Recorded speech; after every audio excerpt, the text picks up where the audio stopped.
et que je ne m'ouvre pas facilement aux autres et que c'est très difficile pour moi de faire des premières connexions, une première connexion ou de parler au prime abord avec des gens. Je suis très introvertie en fait. Voilà. Merci Lily. Feridoum, est-ce que tu peux nous dire qui es-tu? Qu'est-ce que tu sais sur toi-même? Oui, alors ce que je peux dire sur moi, en fait, c'est le regard des autres, parce que je me connais par rapport à ce que les autres disent de moi. Bon, souvent ils disent que je suis quelqu'un au niveau relationnel, un relationnel facile, quelqu'un de bienveillant.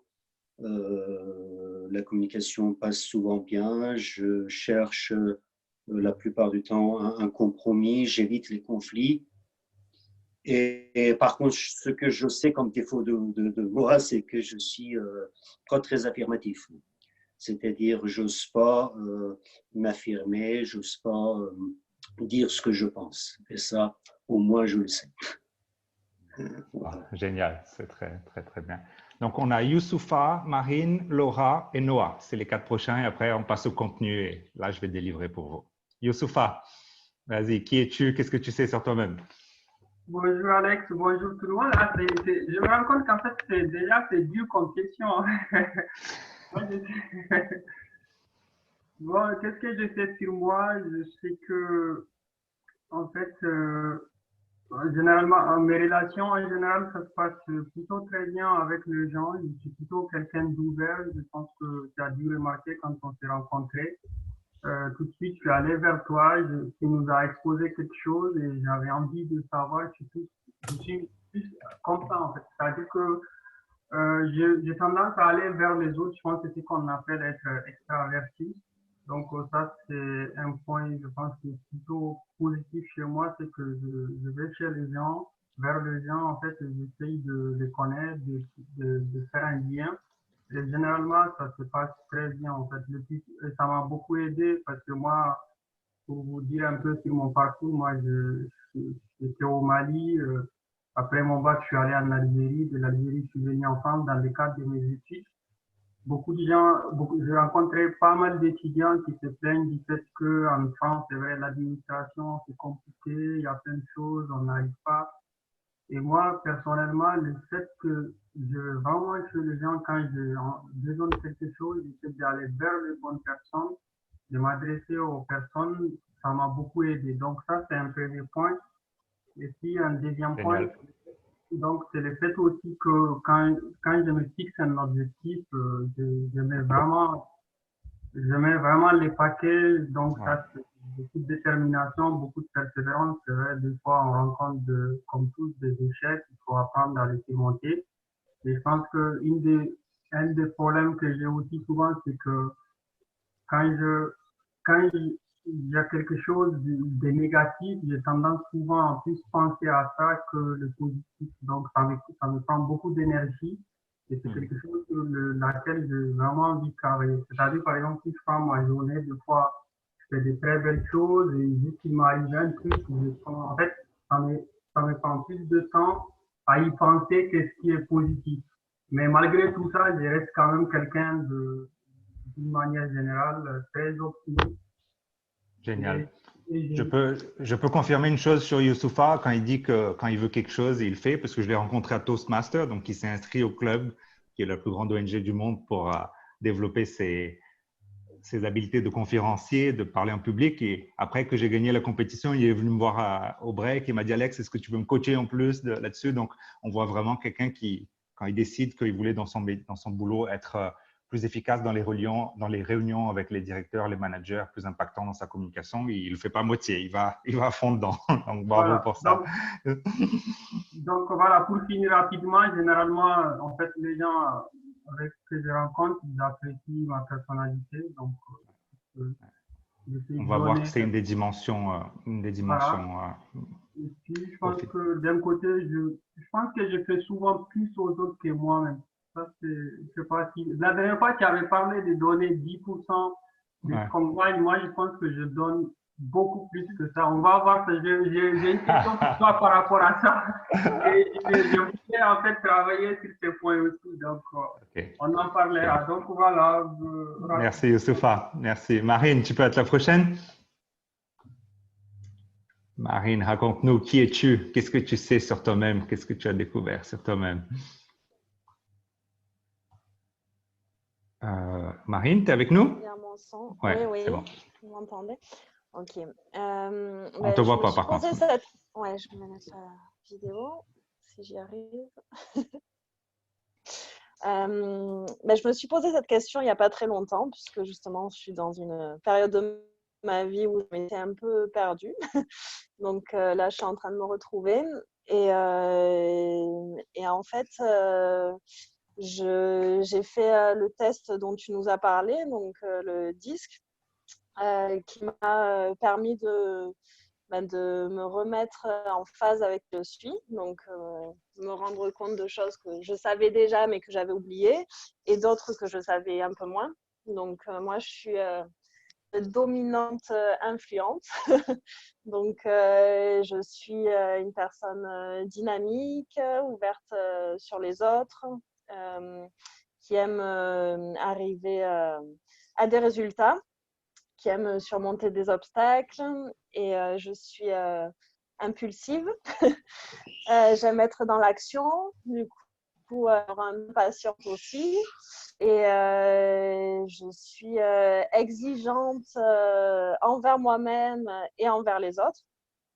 Donc voilà, après j'ai appris d'autres choses sur moi grâce à ce test, comme le fait que je suis multitâche, donc que j'aime faire que je suis capable de faire plusieurs choses en même temps, que j'aime prendre des risques. C'est chose que bon, je me rendais pas trop compte de ça, par exemple, mais voilà, plus ou moins. Voilà. Bravo Marine, merci pour ça. J'ai partagé l'écran juste pour répondre à la question de Lydia, qu'est-ce que c'est que le disque? Je vais y arriver tout de suite, mais comme ça je fais un spoiler. Et donc, est-ce qu'on peut avoir Armand et Laura? Laura, tu veux y aller d'abord? Tu es avec nous, Laura? Oui, je suis. Alors, attends. Vous m'entendez? Vas-y, on t'entend. Oui, je suis là. Vous me voyez? Vous me voyez. Bonjour à tous. Alors, moi, j'ai loupé le webinaire ce matin sur Disque. J'ai regardé les PowerPoint, mais bon, sans l'avoir, on ne comprend pas forcément. J'ai une agence de communication depuis 3 ans et je travaille sur l'identité de la marque, sur l'image de la marque, en fait, des entreprises. Et je me rends compte qu'il y a un fort lien entre l'identité d'une entreprise, l'identité du dirigeant et l'identité de soi. Donc, c'est important de se connaître. Quant à moi, j'ai fait des tests tels que le MBTI en école de commerce, où là, j'ai eu la confusion de me dire, je ne sais pas si je suis introvertie, extravertie. Ça a été plutôt confusant qu'autre chose. Je pense que je suis plutôt introvertie et j'ai compris que de toute façon, pour s'exprimer, il fallait être extraverti, alors d'où la confusion.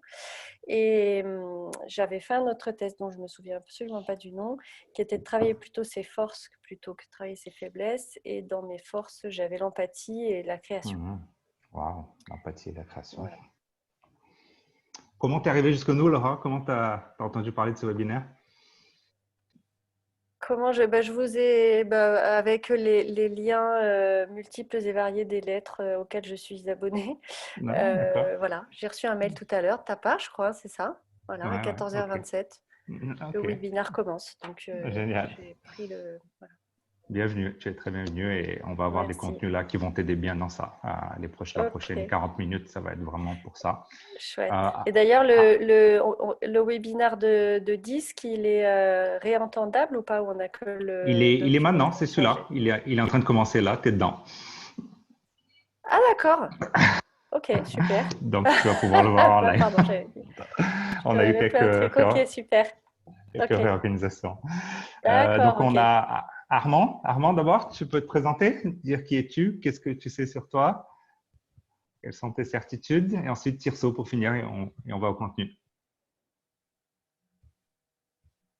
Armand. Ah, c'est bon, je suis débloqué. Ouais, désolé, Alex, c'est comme je te disais, là, je vais suivre d'une oreille aujourd'hui, mais je suis en ligne à côté. Du coup, je suis désolé. Je serai certainement dispo plus en fin de webinaire. Ok, pas de souci. Je vous laisse commencer. Merci, Armand. Salut. Ça roule. Tirso, est-ce que tu peux te présenter, dire qui es-tu et qu'est-ce que tu sais avec certitude sur toi-même? Tu as déjà fait certains tests, par exemple.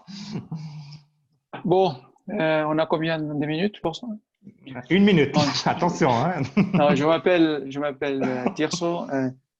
Honnêtement, je n'ai pas grand-chose. J'aimerais les découvrir et c'est pour ça que je suis là aujourd'hui. Très, très humble, on va découvrir beaucoup ensemble. Donc, allons-y. Merci à tous de votre présence. Et maintenant, c'est le moment de condenser un petit peu ces 15 années en ce qui est possible dans ces 40 minutes la prochaine. Donc, levez juste la main, tous ceux qui ont déjà fait le disque. Donc, je sais que Marine l'a fait. C'est tout, en fait, qui a fait son disque. OK, donc je vais passer un peu de temps là-dessus. Donc, le disque, c'est un outil d'évaluation psychologique déterminant le type psychologique d'un sujet qui a été créé par Walter Clark sur la base de la théorie DISC dans le livre Emotion of Normal People en 28. Donc, William Moulton Marston, c'était le responsable de psychologie de Harvard qui a donné naissance à ça. En France, c'est connu pas mal avec les couleurs, donc comme Anna nous en a partagé. Donc, il y a des livres, Manager avec les couleurs, Vendre avec les couleurs. Vous allez comprendre que tout ça, c'est lié à ces couleurs-là, en fait. Donc, le DISC, c'est dominant, influent, stable, conforme. C'est 4 dimensions de la personnalité qu'on a tous. On a tous ces 4 dimensions. Maintenant, on les a dans des degrés différents. Après, on va regarder des chiffres et on va voir un petit peu comment ça se passe. Mais en gros, on peut en avoir jusqu'à 3 prédominants chacun. On peut en avoir un, on peut être juste D, on peut être DI, on peut être CS, on peut être CI, on peut être DCS, on peut être IDS. Vous allez comprendre un peu tout ça. Donc, je veux d'abord vous expliquer. Vous voyez ma souris quand elle bouge. Donc, ici, au niveau horizontal, c'est introverti, extraverti, dont nous parlait Anna avant. Je vais mettre quand même les vidéos en haut pour pouvoir vous accompagner. Ouais. Ici, OK. Donc, en gros, la ligne horizontale, c'est combien je veux influencer sur la droite. Le dominant influent, ils sont plus extravertis. Et combien je veux questionner ou plutôt me laisser influencer aussi potentiellement, conforme, stable, introverti. Et la ligne verticale, c'est plus orienté tâche vers le haut et plus orienté personne vers le bas. Donc, en gros, si on prend le dominant, il a pas mal le besoin d'influencer les tâches ou d'influencer les résultats. L'influent, plus d'influencer les personnes. Le conforme, plus de questionner les tâches ou les résultats. Le stable, plus de questionner les personnes. Donc ça peut être une manière de simplifier un peu ça. On va parler de chacun d'entre eux en détail, mais donc le dominant, les mots-clés, ça serait contrôle, ça serait résultat. C'est des choses que le dominant recherche. L'influent, il cherche reconnaissance, connexion. Le stable, il cherche prévisibilité ou certitude et aussi il cherche loyauté. Le conforme, il cherche excellence, donc il ne veut pas faire d'erreur, il veut être précis. Il cherche aussi le détail. Donc tout ça, c'est des mots-clés pour chacun de ces personnalités. OK, donc on va rentrer un petit peu sur le pourquoi de tout ça. Donc peut-être que vous avez entendu parler de la règle d'or qui est présente dans toutes les religions, dans tous les écrits religieux. La règle d'or, c'est traiter les autres comme on aimerait bien être traité. Oui, c'est vrai, dans l'ensemble, si on aime bien être traité avec gentillesse, on traite les autres avec gentillesse. Maintenant, la gentillesse, elle a plusieurs manières de se manifester. Et donc là, il faut comprendre qu'est-ce que c'est que la gentillesse pour un dominant. Pour un dominant, il ne faut pas parler trop longtemps, il faut être assez précis, assez direct. Maintenant, la gentillesse pour un influent, c'est de le faire sentir important, c'est de l'écouter plutôt que de parler. La gentillesse pour un conforme, c'est lui donner tous les détails et pour un stable, c'est lui expliquer d'abord de quoi tu vas parler avant de parler. Enfin, il y a plusieurs types de… Là, je caricature, on va dire, mais c'est un exemple de comment customiser tout ça. OK? Et donc, connaître soi-même, c'est la fondation des succès dans les relations, dans le succès professionnel, dans tous les domaines. Et le profil DISC, vous avez un exemple ici d'un de mes clients d'une grande entreprise ici, dans la région, où vous allez voir que ce qui est intéressant de son profil, vous aurez tous l'occasion de faire le test aussi, c'est de comprendre notre profil naturel. Ça, c'est ton comportement observable. C'est comment est-ce que tu te comportes toi et comment est-ce que tu te perçois toi-même, ton naturel. Comment est-ce que tu t'adaptes? Comment est-ce que tu penses que tu devrais être? Comment tu es en train d'essayer de changer pour être parce que tu penses que ton environnement externe veut que tu sois? C'est l'adapter. La perception 360, c'est comment est-ce que les gens autour de toi te voient. Donc, parfois, ils te voient proche de ton naturel ou peut-être ils te voient comment est-ce que tu essaies de t'adapter. Et enfin, c'est un feedback 360 très important parce qu'il te permet de comprendre quelle est la réelle demande externe, pas l'adapter, mais ce qu'ils voudraient. Et enfin, ils te perçoivent et comment ils voudraient que tu… donc, c'est comment tu es, comment toi tu te vois, comment les autres te voient et comment ils aimeraient que tu sois. Donc, la perception, c'est… Donc, ici, par exemple, cette cliente à moi, que je ne vais pas révéler le nom ni l'entreprise, mais on voit qu'elle est 37 dominante. Donc, elle n'est pas dominante. Ce n'est pas sa principale, mais elle essaye d'être 66. Donc, elle essaye vraiment d'être dominante beaucoup plus que ce qu'elle est vraiment. Alors que les gens autour d'elle, ils disent non, on te voit 48, on te voit un peu plus que ce que tu es, mais par contre, on ne veut pas que tu sois 66. Un petit peu plus de dominance, 57, ce serait bien, mais ce n'est pas la peine de te fatiguer à essayer d'être ça.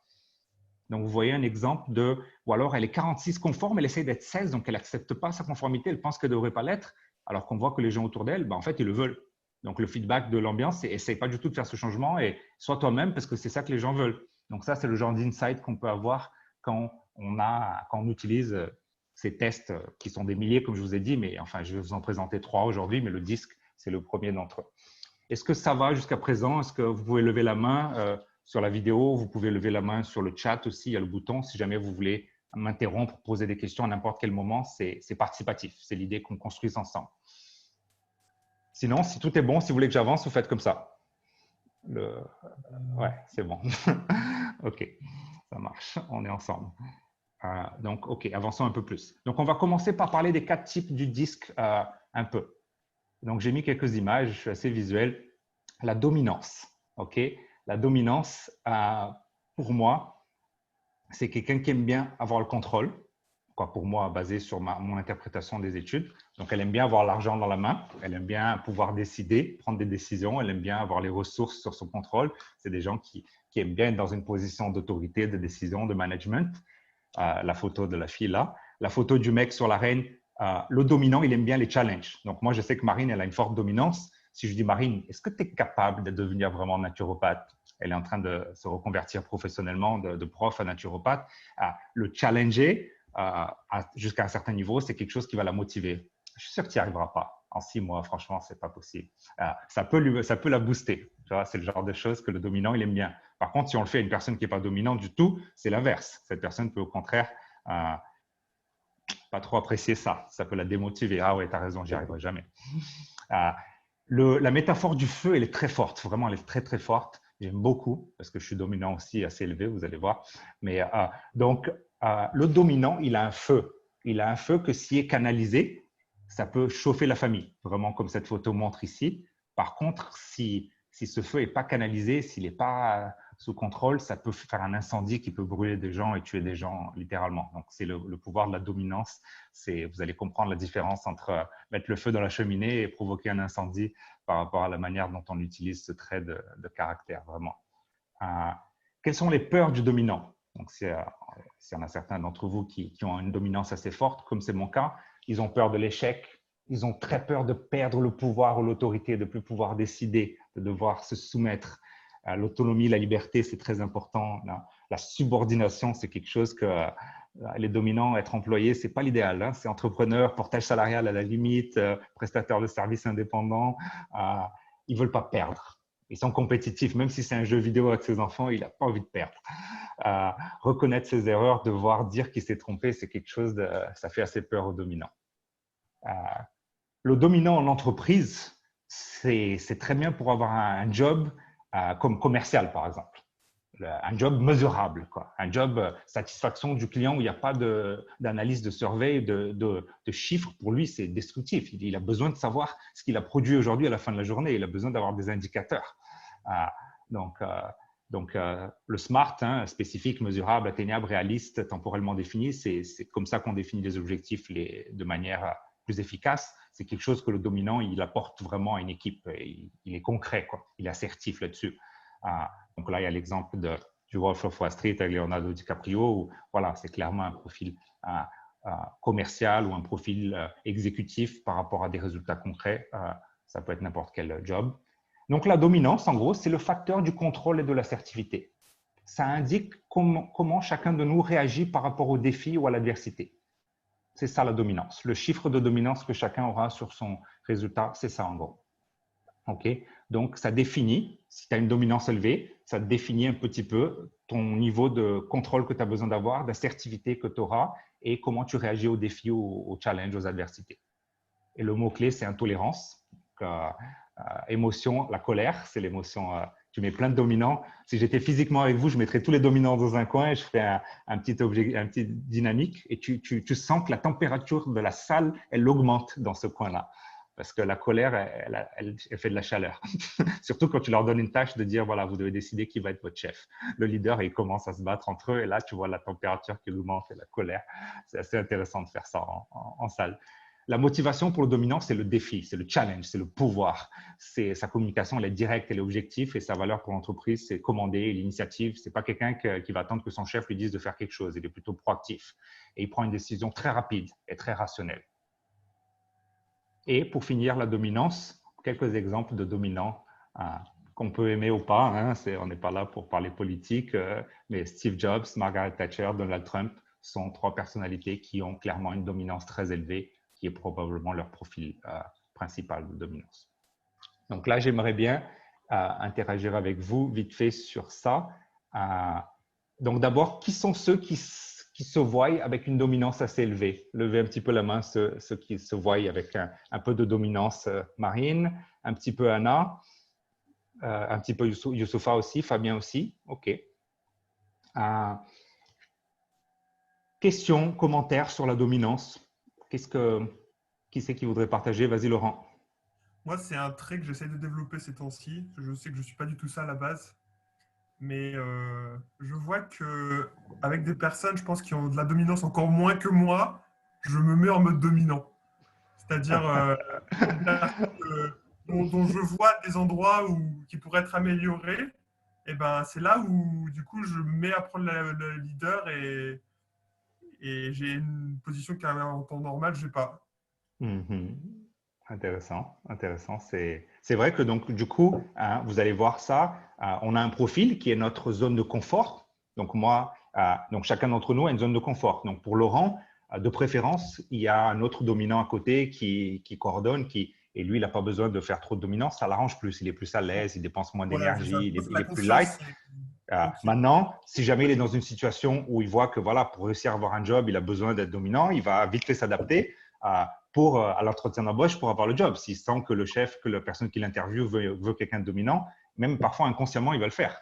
Après, par contre, s'il est dans un job où il a besoin de faire ça tout le temps, qu'il est genre commercial et tous les fins de journée, il doit présenter des objectifs et il doit être en compétition avec d'autres et tout ça et tout, bah, c'est un job qui ne va peut-être pas le réaliser, qui va être très fatigant pour lui, quoi.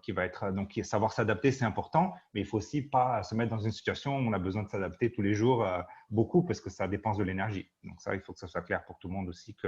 Youssoufa, on t'écoute? Oui, moi j'ai une question, Alex, c'est que moi, comme tu avais dit qu'en fait, ce qui est important pour un dominant, c'est vraiment de faire des tâches et avoir des résultats, si j'ai bien compris, c'est ça? Tu m'entends? Ta question, c'est est-ce que c'est important pour un dominant de faire des tâches? Le dominant, il est vraiment focus sur le résultat. Donc, le dominant, il n'a aucun problème à déléguer les tâches, en fait. Lui, il veut atteindre l'objectif commercial, mais si quelqu'un le fait à sa place, il n'y a aucun souci. Mais c'est lui qui décide, mais ce n'est pas forcément lui qui fait. Il n'a aucun problème de déléguer les actions. Okay. Oui, ma question, c'est que est-ce que, par exemple, pardon, je vais me faire… Est-ce que moi… En fait, pourquoi j'ai levé la main? Parce qu'il y a un moment, je me demandais vraiment si j'étais dominant, mais je me rends compte qu'en fait, moi, en fait, quand je fais un travail, c'est vrai que j'attends des tâches. En fait, je suis très exigeant sur les tâches.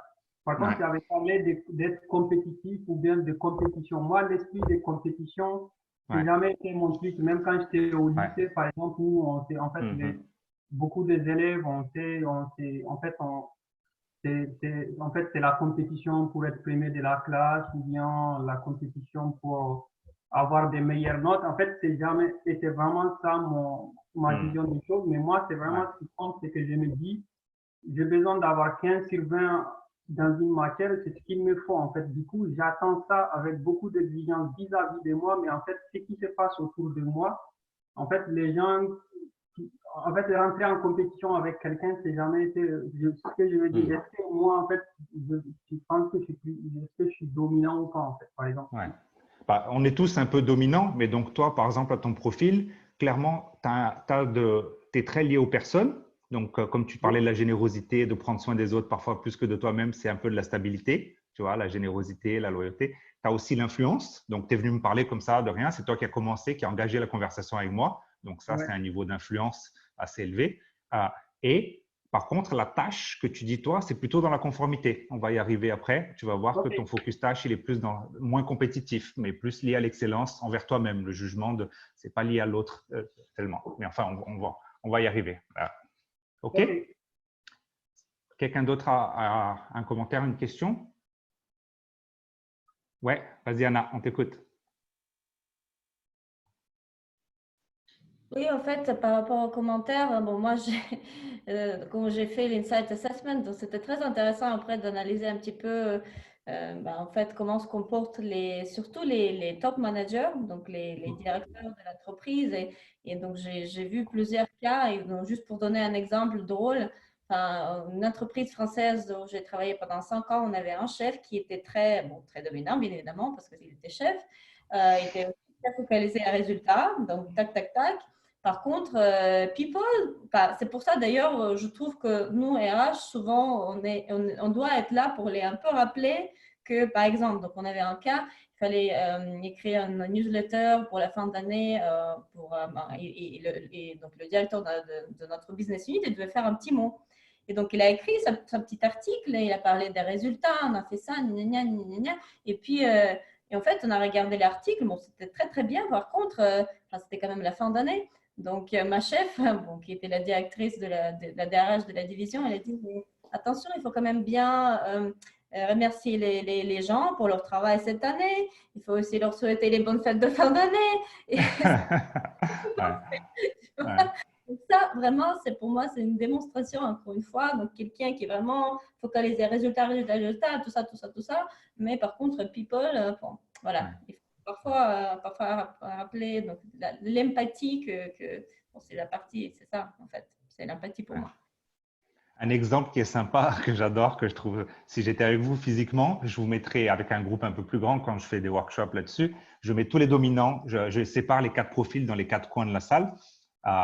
Et du coup, je donne une tâche du genre, je dis voilà, donc une tâche pour tout le monde. Allez tous au fond de la salle à la machine à café, prenez un gobelet, revenez. Les dominants, ils y vont à fond la caisse, ils prennent le gobelet, ils reviennent.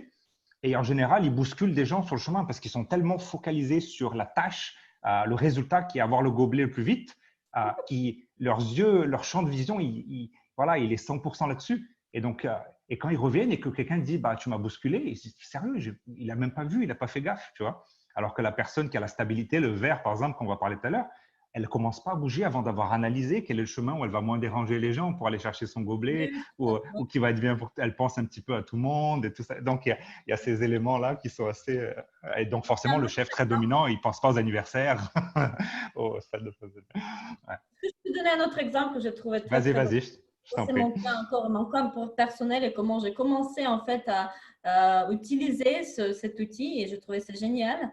En fait, dans ma boîte précédente, ici en Suisse, il y avait donc un Head of Audit, donc le directeur d'audit, qui était, il était très rouge et très bleu. Donc, c'était les deux dominants, lui. En fait, qui était de l'Argentine. Donc, c'était un gars argentin, argentin. Mais par contre, je pense que c'était le plus suisse des Argentins que j'ai jamais vu de ma vie. C'est-à-dire que vraiment… Un Argentin qui n'a pas d'orientation people et plus tâche à 100%, c'est rare. Il était toujours enfermé dans son bureau. Il avait l'impression d'être tout le temps occupé. La seule raison pourquoi il sortait de son bureau, c'était pour aller à la machine à café, comme ça, un peu, et regarder personne et parler à personne, et puis il retournait, et puis c'était tout. Et moi, je ne savais pas du tout comment je peux aborder cette personne pour travailler avec lui, parce qu'avec tous les autres, ça allait, mais lui, j'en savais rien. Principalement parce que tu es vert et jeune, tu es assis, donc toi, tu n'as vraiment pas naturellement ça, quoi. Et du coup, ma chère, à un moment donné, elle m'a dit, il faut que tu travailles avec Pablo sur ce sujet-là. Je me suis dit, putain, comment je vais faire? Donc, j'arrive dans son bureau à un moment donné pour parler de trucs là. Et moi, je me comporte comme habituellement se comportent les personnes vertes et jaunes, et surtout jaunes. Je lui dis, alors, Pablo, comment ça va? Ton week-end? Ça va bien? La famille? Et là, il me fait, Anna, go straight to the point. Qu'est-ce que tu veux? Non, mais genre, il a dit ça va. Enfin, oui, mais il a répondu, mais genre, ce gars-là, il n'a pas le temps pour papoter, quoi. En fait, au début, je me suis dit, bon, il est un peu dur, quoi. Mais en fait, c'était pas ça. C'est juste qu'il était tellement occupé, tellement de trucs à faire, tellement de choses à gérer. C'était un gars, enfin, qu'il fallait absolument que je vais directement sur le point. Alors, j'ai besoin de ça, ça, ça. Donc, c'est comme ça qu'avec lui, il fallait fonctionner. Tu arrives, tu lui dis, bah, j'ai besoin de ça, ça, ça. On se prend un rendez-vous à telle date. Et puis, mais puis, ce que je trouvais génial aussi avec lui, c'est que quelques mois plus tard, on se retrouve dans un restaurant ensemble pour, je sais pas, un événement de team building. Et j'apprends que ce mec, il adore Metallica, il fait des concerts, il est complètement différent, en fait, en dehors de sa vie professionnelle. Donc, c'est quelqu'un qui vraiment, en fait, c'est drôle à parler avec lui. Tu peux bien évidemment prendre une bière et tout. Mais avec sa casquette professionnelle, il était comme ça. Et du coup, après, pour la suite, je savais qu'en fait, pour la prochaine fois, avec lui, bah, je fonctionne comme ça. C'était quelqu'un qui est très, très vite. On reste sur le point, sur l'agenda, dans toutes les réunions. Alors, tac, tac, tac, et on papote pas trop. Bon, voilà. Donc, il était génial, ce mec. Merci Anna de partager ça. Vraiment, c'est des expériences concrètes qui illustrent un peu tout ce qu'on parle. Là, je suis un peu en retard sur mon temps, donc je vais avancer un peu plus sur les 3 autres profils, sinon on n'aura pas trop de temps. Mais c'est vraiment important que vous partagiez ces expériences comme le fait Anna. Donc, merci Anna d'illustrer tout ça. Et donc, Laurent m'a posé une question sur le chat. Il m'a demandé si c'était un test plutôt corporate. En fait, non, c'est un test que tout le monde utilise. Moi, je l'utilise beaucoup avec les coachs de couple, avec des individus qui veulent choisir leur carrière. Quand le test, je vais vous envoyer, vous pouvez le faire gratuitement online. Il y a quelques versions. Je veux dire, il est pas il est en libre accès, on va dire, le contenu basique du test. Mais après, moi, j'ai un software qui vous donne d'autres tests ensemble, qui fait plusieurs tests mélangés, qui vous donne un PDF de 40 pages sur lequel on a plus d'informations que j'utilise avec mes clients de coaching, tout ça et tout. Ceux d'entre vous qui veulent, on peut vous avoir l'accès. Et donc, dans ce test-là,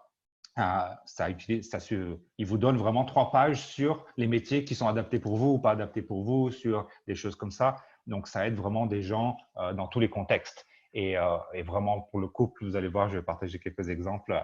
C'est assez fort pour le conjugal aussi. Mais après, c'est vrai que dans une entreprise, si vous avez une personne qui a une équipe à gérer, si elle ne fait pas ça, c'est catastrophique. Je veux dire, si elle n'a pas un manager qui n'a pas au moins le disque, c'est inacceptable. Vraiment, c'est le disque ou enfin, il y a plein d'autres outils, mais on y reviendra un petit peu à la fin. Donc, influent. OK, vous êtes tous avec moi? On est bon? On avance?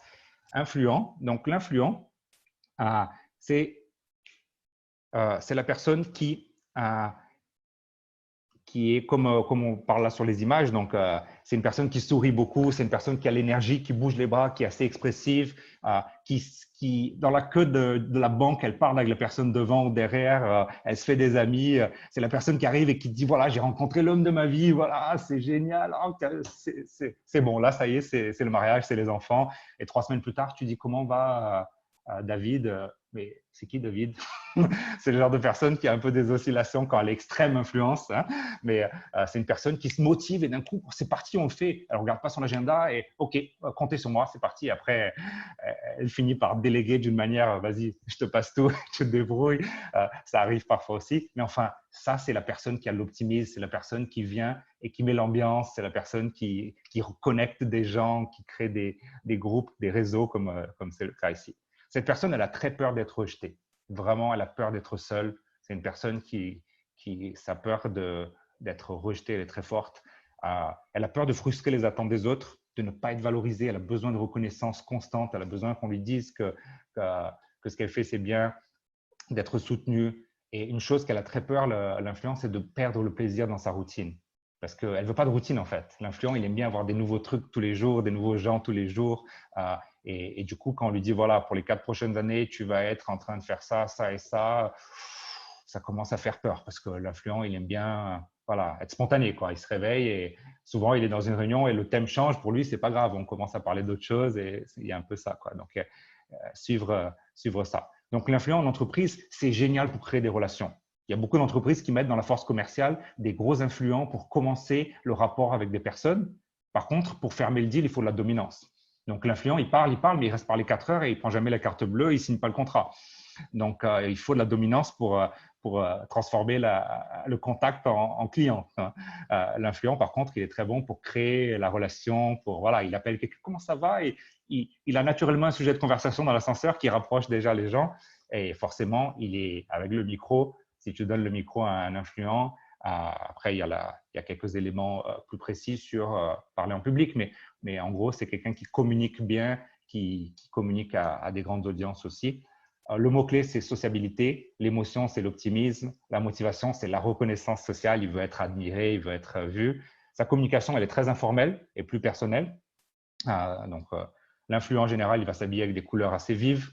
Tu es habillé comment, Anna? Tu veux voir, c'est quoi la couleur? Ouais, voilà. Donc, c'est un t-shirt d'influent. Lily, ton t-shirt? C'est un peu plus sobre. OK, ouais, voilà. Donc, c'est un exemple de contraste. Valeur pour l'entreprise, négociation, très bon pour vraiment communiquer, comprendre les besoins de chacun, très créatif. La décision, elle est rapide comme le dominant, mais elle est plus émotionnelle et moins rationnelle. OK? Donc, c'est le facteur de la communication et de la socialisation. Indique la manière d'interagir avec les autres et de les influencer. Les influents classiques, Jim Carrey, Barack Obama et le pape, sont des personnes qui, voilà, il suffit de regarder la photo, on voit déjà leurs sourires qui sont influents. Sur les photos, on peut reconnaître les caractéristiques des gens. Même sur les vidéos, c'est un peu plus facile, mais sur les photos, on peut déjà reconnaître. OK, donc ça, c'était pour l'influence. Si quelqu'un a une question urgente ou un commentaire urgent, je m'arrête. Sinon, je continue sur les autres avant qu'on commente. C'est good? OK. Stabilité. Donc, la stabilité, là, on a fini le jaune, on passe au vert.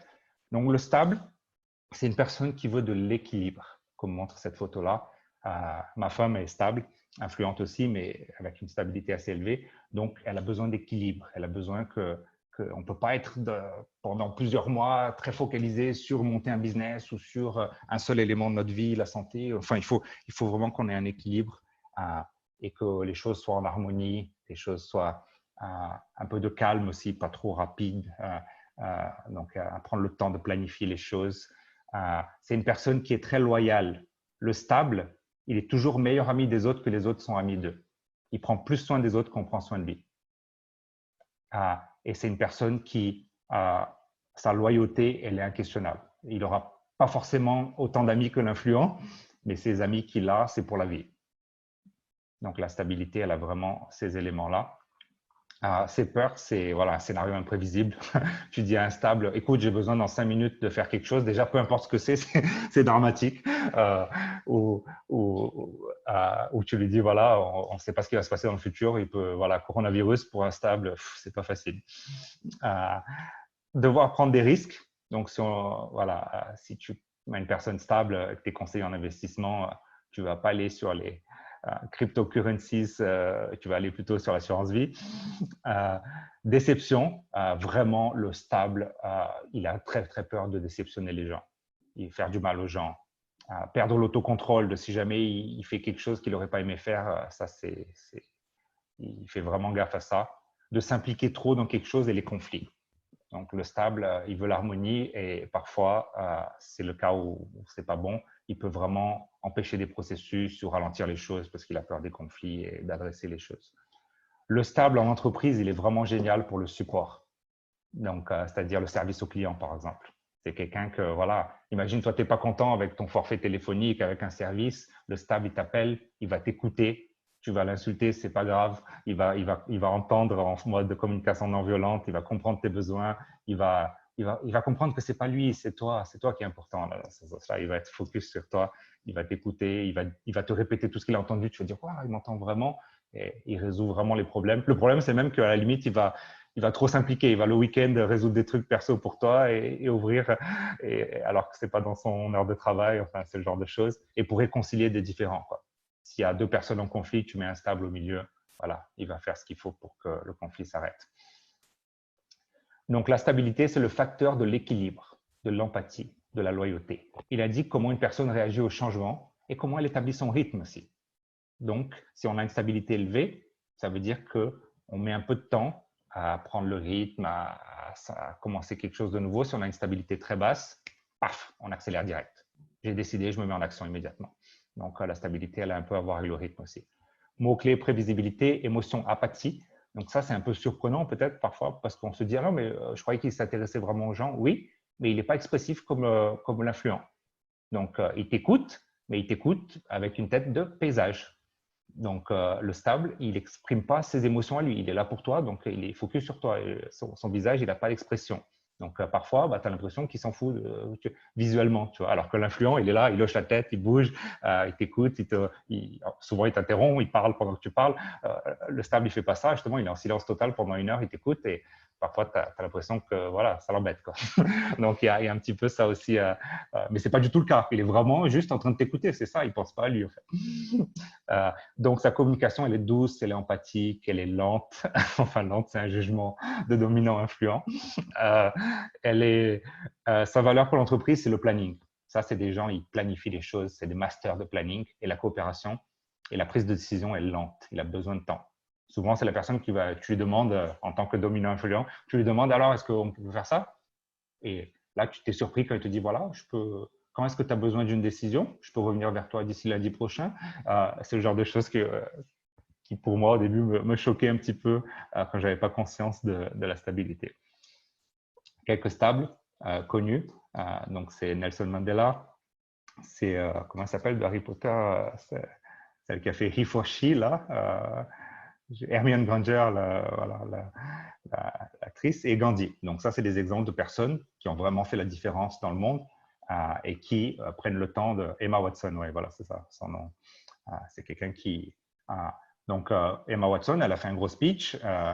Nelson Mandela, il l'a fait aussi. Gandhi aussi, il n'y a pas de souci. Ce n'est pas là où ils préfèrent être avec le microphone et tout ça et tout, mais ils ont tous démontré beaucoup de stabilité dans leur vie. OK, et je passe au dernier, après on commente. Donc, les conformes, la 4e dimension. Les conformes, là, il y a une règle pour mesurer. Ils aiment bien la précision. Si tu commences moi, par exemple, j'ai un peu de difficulté que j'ai appris maintenant. Maintenant, j'arrive à communiquer un peu mieux avec les conformes. Mais si tu arrives et tu commences un talk et tu mets une date, si un conforme lève la main, il ne lève pas souvent la main, les conformes. Mais s'il lève la main, tu arrêtes immédiatement ce que tu fais, tu commences à hocher la tête et tu dis oui. Parce qu'il a raison. Il a toujours plus raison que toi, le conforme, si tu n'es pas énormément conforme. Parce que quand il lève la main, c'est qu'il a déjà recherché dans 12 sources différentes. Il a fait un cross-matching des données. Et s'il te dit une date et ce n'est pas la date qui est sur ton PowerPoint, tu peux être sûr que c'est lui qui a raison. Donc le conforme, en général, il ne lève pas la main. Hein, mais quand il lève la main, il a de la précision dans ce qu'il fait. Et surtout, il ne faut pas lui dire oui, enfin 97, 98, c'est la même chose. C'est dévaloriser complètement son identité. Donc, en général, il est plutôt silencieux. Hein, ce n'est pas une personne très communicative. Et il est beaucoup dans la prévention. Donc, vraiment, il planifie un peu tout ce qui peut ne pas bien se passer. Donc, par exemple, tu arrives et tu dis à ton ami conforme, je vais me marier, regarde ma bague, il m'a demandé hier, je suis trop content. C'est vrai que le conforme, plutôt que de faire le gros sourire que l'influent ferait, tout ça et tout, il te dit, tu vas dépenser combien? Tu as déjà un endroit que tu as loué? Et c'est le genre de truc qui, toi, peut te dire, ah, mais la personne, voilà, quoi, merci, quoi. Mais en fait, non, c'est sa manière à lui de dire, je suis heureux pour toi, maintenant, il faut qu'on évite les risques.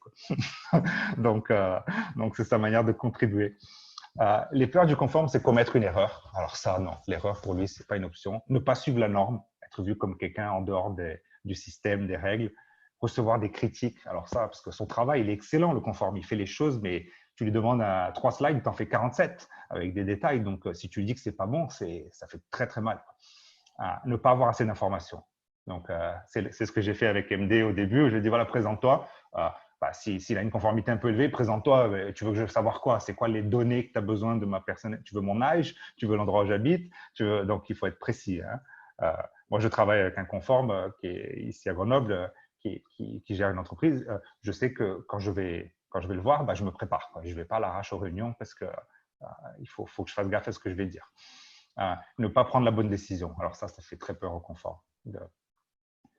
Le profil dans l'entreprise, tout ce qui est recherche, hein, tout ce qui est quelqu'un qui va faire des analyses biologiques dans ce cas-là, mais scientifiques, quelqu'un qui va gérer les projets, qui va faire du monitoring, un auditeur par exemple, ou qui va implémenter le Six Sigma, tout ça et tout, c'est des profils où le conforme va se démarquer. Donc la conformité, c'est le facteur de la structure, du détail et du fait, des données. Il indique notre attitude par rapport aux règles et aux procédures. Si c'est un facteur qu'on n'a pas beaucoup, ça veut dire qu'on ne fait pas trop attention aux règles et aux procédures, par exemple. Qu'on n'a pas trop besoin de structure, de détails. Que si c'est un fait ou une émotion, ce n'est pas très grave. Enfin, ça dépend de la… Le mot-clé, c'est la critique. L'émotion principale, c'est la peur. La motivation, c'est information, être en accord avec les règles et les autres standards. La communication est très formelle, très spécifique. Ils aiment bien les emails, ils aiment bien les intranets. Donc, Laurent me demande, c'est quoi la différence avec les chiffres du dominant? OK, je vais y répondre tout de suite. Donc, elle est lente et rationnelle. Et voilà quelques exemples des conformes. L'homme le plus riche du monde, Bill Gates. Einstein, et ici, c'est la première ministre anglaise. Donc, exemple de gens qui ont été très conformes. Laurent, développe un petit peu ta question. Je ne suis pas sûr d'avoir compris. Tu as dit… Vous m'entendez là? Ouais. Tu as dit que le conforme avait besoin de détails, enfin de chiffres, et tu as dit que le dominant aussi avait besoin de chiffres tout à l'heure. Mais c'est peut-être pas pour les… Ouais. Très bonne question, Laurent. C'est vraiment très important ça, que tout le monde prenne cette différence. Le dominant, il est focus sur le résultat. Donc, lui, ce qu'il veut, bien sûr, c'est quantifiable, c'est mesurable, c'est un chiffre. Donc, par exemple, on doit atteindre 1 demi-million de ventes ce mois-ci. Donc, le dominant, il est focus sur le demi-million de ventes. C'est tout ce qui l'intéresse. Les autres chiffres, il s'en fout. À la limite, il veut bien qu'on voit, voilà, on a combien dans le pipeline qui va être vendu pour arriver au million. Si on a le double et qu'on a une conversion de 50%, il va regarder des données qui sont très directement utiles au résultat. Le conforme, non. Le conforme, il te balance des chiffres, rien à voir. Vous savez que 60% des managers aiment bien vendre. OK, enfin, ça ne m'aide pas du tout à mon résultat là, dans ce sens-là, mais il aime bien des données parce qu'il aime bien la recherche, il aime bien l'investigation, il aime bien comprendre, il aime bien analyser pour analyser. Forcément, si on demande à un dominant de faire une recherche académique sur quelque chose, ça ne va pas être facile pour lui. Le conforme, naturellement, il va regarder tous les chiffres de tous les thèmes relationnés avant de valider quelque chose. Donc, forcément, un conforme, il a beaucoup plus de facilité pour écrire une thèse, peut-être, on va dire, le détail. Après, la différence, c'est que voilà, le conforme, il va vouloir que ce soit parfait. Donc, du coup, il faudra plus que 3 ans pour faire un PhD.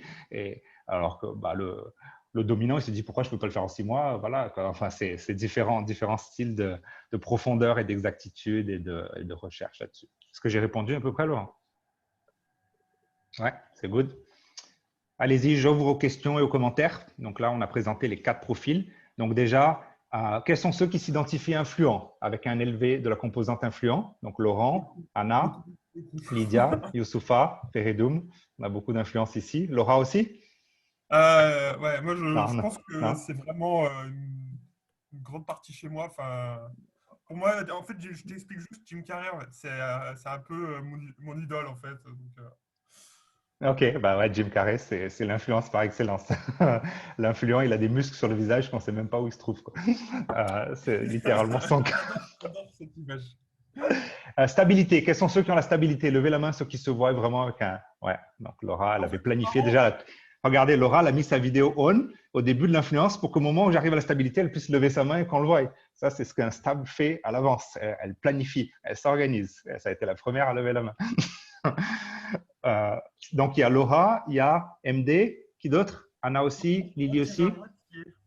Ouais, OK. Tirso aussi. Et la conformité. Quels sont ceux qui ont un niveau relativement élevé de conformité? MD?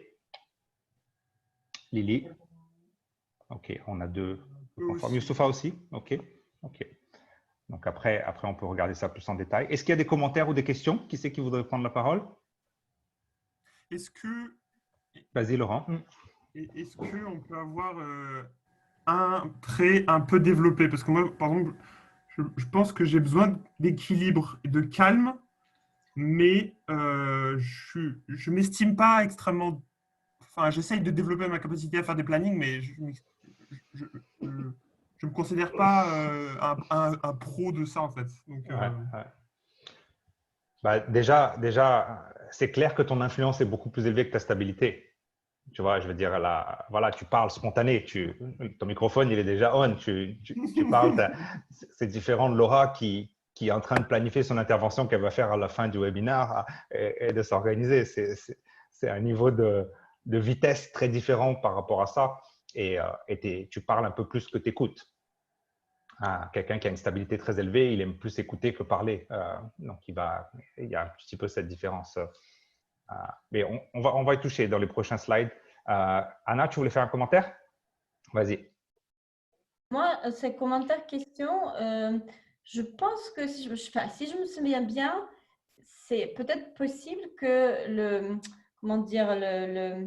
l'équilibre des couleurs, ça peut peut-être changer avec le temps. Parce que moi, j'ai l'impression que dernièrement, je suis devenue un peu plus dominante par rapport à ce que j'étais. Mais enfin, donc la question c'est, est-ce que c'est vraiment, tu fais le truc et c'est comme ça, ou est-ce que après, je sais pas, quelques années, ça peut changer le mix des couleurs. Enfin, en tout cas, comment dire, l'importance de chaque couleur. Je vais utiliser, vous voyez l'iceberg là? Je vais utiliser l'iceberg pour répondre à ta question. Le disque, c'est la partie visuelle de l'iceberg. C'est pour ça qu'on peut le faire en 360. On peut demander à ta famille, tes amis d'observer tes comportements observables. Donc, le disque, il change très peu. Il change très peu. Moi, je l'ai fait, ça fait 10 ans que je le fais et c'est toujours la même chose. Précisément, vraiment. Mon naturel, mon adapté, il change un peu plus. C'est-à-dire, forcément, quand je suis dans un contexte où j'ai besoin d'un peu plus de dominance, je m'adapte et j'augmente ma dominance. Donc, mon adapté, il change, mais mon naturel, il ne change pas. Au fond de moi, je suis une personne qui a un certain niveau de… Mon point d'équilibre, on va dire, il ne change pas trop. Je vais vous parler un petit peu des valeurs. Donc, la théorie de Edward Springer. Vous allez voir que les valeurs profondes, elles ne changent pas, mais que les valeurs décisionnelles, elles changent. Les miennes ont drastiquement changé quand je suis parti du Brésil à la France il y a quelques mois. J'ai fait le test avant et après, ça a vraiment changé. D'un extrême à l'autre par rapport à ma situation. Après, au plus profond de nous, on va parler un petit peu Laura a parlé du MBTI, des Psychological Types de Carl Jung. Ça, par contre, ça ne change pas. Ça, c'est ta psyché interne. C'est comment tu processes les informations, comment tu captes les informations du monde extérieur, comment tu prends des décisions, comment tu communiques tes décisions. Ça, c'est t'es intro ou t'es extra. C'est assez classique. T'es plutôt feeling ou t'es plutôt sensation. Je vais en parler vite fait aussi un petit peu de tout ça. Mais ça c'est plus dans c'est de 0 à 12 ans, tu crées ta psyché, ça peut se reprogrammer quelques croyances, mais au niveau de tes préférences, elles ne changent pas vraiment en fait. C'est ce qu'on perçoit dans les recherches là-dessus. Il y avait… j'ai vraiment plus beaucoup de temps, j'ai 14 minutes, donc je vais avancer un peu. Vous m'interrompez si vous avez besoin, juste pour être sûr que je touche les points principaux quand même. On pourra approfondir bien sûr pour ceux qui veulent rester un petit peu plus après. Mais question, prise de décision et délégation. Donc, qui c'est qui délègue mieux? Qui c'est qui prend des décisions mieux par rapport au profil? Eh bien, c'est très simple. Vous tracez la ligne ici horizontale au milieu. Donc, les DI, extravertis, prennent des décisions rapidement. Le D, il le prend sur les rationnels, le I plus émotionnel, mais les deux, ils décident rapidement. Le C, le S, ils prennent plus de temps pour décider. Le conforme, oh là là, quand tu vends quelque chose d'inconforme, pour moi, c'est difficile. Le conforme, c'est le genre de mec qui t'appelle au téléphone pour t'acheter un cours de coaching de 8 heures le samedi. Et il t'appelle, il te dit voilà, donc j'appelle par rapport au cours de coaching qu'il y aura ce samedi, le passer à l'action que Alex, que tu vas faire à tel endroit. Je voudrais savoir, au niveau du parking, il y a beaucoup de place? Comment c'est le parking? Au niveau de la pause déjeuner, donc je n'ai pas vu les horaires exacts. Et c'est quoi les options qu'il y a autour végétariennes? Est-ce que vous pouvez m'envoyer la liste? Donc, il n'a pas encore payé. Hein. Il sait plus sur toi que ton événement que tu organises. Et tant qu'il n'y a pas toutes ces infos, il appelle 4 ou 5 fois. Il va acheter une chaise, il revisite le magasin 6 ou 7 fois. Il sait plus que le vendeur sur la fibre de carbone de laquelle la chaise est faite avant de prendre sa décision. Le stable, pareil, sauf que le stable, il ne sait pas sur la fibre de carbone, mais il sait qu'il réfléchit ma femme a beaucoup de stabilité. Donc, avant de prendre une décision, elle pense… Moi, au début, j'hallucinais quand je ne comprenais pas ça. Ma femme, avant de décider une décision par rapport à où est-ce qu'on va dîner, elle va réfléchir quel sera l'impact sur sa famille, sur ma famille, sur nos voisins. Est-ce que ça peut les affecter? Est-ce que ça peut être bien ou pas bien pour eux si on prend une décision? Il faut quand même penser à tout le monde. à l'humanité. Donc, il y a un petit peu cette idée, la stabilité à élever, c'est vraiment prendre soin de tout le monde. C'est la personne qui réfléchit au bien-être de tout le monde avant de prendre une décision. Donc, du coup, ça ne peut pas être trop rapide. Le dominant, il pense qu'à lui quand il prend sa décision. Il pense au résultat. Enfin, il ne se rend pas compte que ça va affecter d'autres personnes. Il a déjà pris la décision, l'influent aussi. Il a déjà pris la décision avant de penser aux autres. Donc ça, c'est… Et la délégation, qu'est-ce que vous en pensez? Est-ce que quelqu'un veut répondre à la délégation? La délégation, bon, je vous fais vite fait pour gagner du temps parce qu'on a 6 minutes. La délégation, le conforme, il ne délègue pas. Le conforme, il ne délègue pas, ça ne sert à rien, il ne va jamais déléguer, ce n'est pas la peine. Si jamais il délègue, il fait tout à côté, il vérifie, il voit qu'il a mieux fait que toi de toute façon. Donc, c'est vraiment très difficile pour le conforme pur qui n'a pas les autres dimensions de déléguer. Voilà, il ne peut pas ne pas avoir le contrôle sur la qualité, l'excellence de ce qu'il fait. Le stable, il a quand même pas mal de… Bon, il se planifie bien, donc par rapport au planning, il arrive à déléguer par rapport à son leadership de planification. L'influent, il délègue, mais lui, ce n'est pas qu'il délègue. Tu demandes à un influent, voilà, il passe dans le couloir, le chef l'amène dans son bureau, il fait voilà, j'aimerais bien que tu prennes là cette boîte de marqueurs et que tu les distribues dans la salle pour la formation par couleur, pour que tout le monde ait 4 couleurs et que tu vois avec la RH si c'est bon, si on a assez pour tout le monde, parce que tu leur dis qu'on va commencer une demi-heure plus tôt demain. Tu lui donnes ça. Cette tâche, l'influent, il parle à 3 personnes sur le chemin et puis il arrive en retard à la réunion qui va et il passe les trucs à couleur à un mec qui passe à côté. Il dit, tu peux apporter ça à la salle de réunion? C'est le genre de délégation qu'un influent fait. C'est-à-dire, il n'a rien fait de ce qu'on lui a demandé. Il a juste pris la boîte de crayon, il l'a jeté dans les bras de quelqu'un sans lui donner d'informations. T'imagines si ce mec est conforme en plus? Le chef ou le mec qui a reçu la boîte de crayon, c'est catastrophique. Donc par rapport à la délégation, le dominant, il délègue pas la décision, lui. Le dominant, j'ai coaché quelques dominants chefs d'entreprise.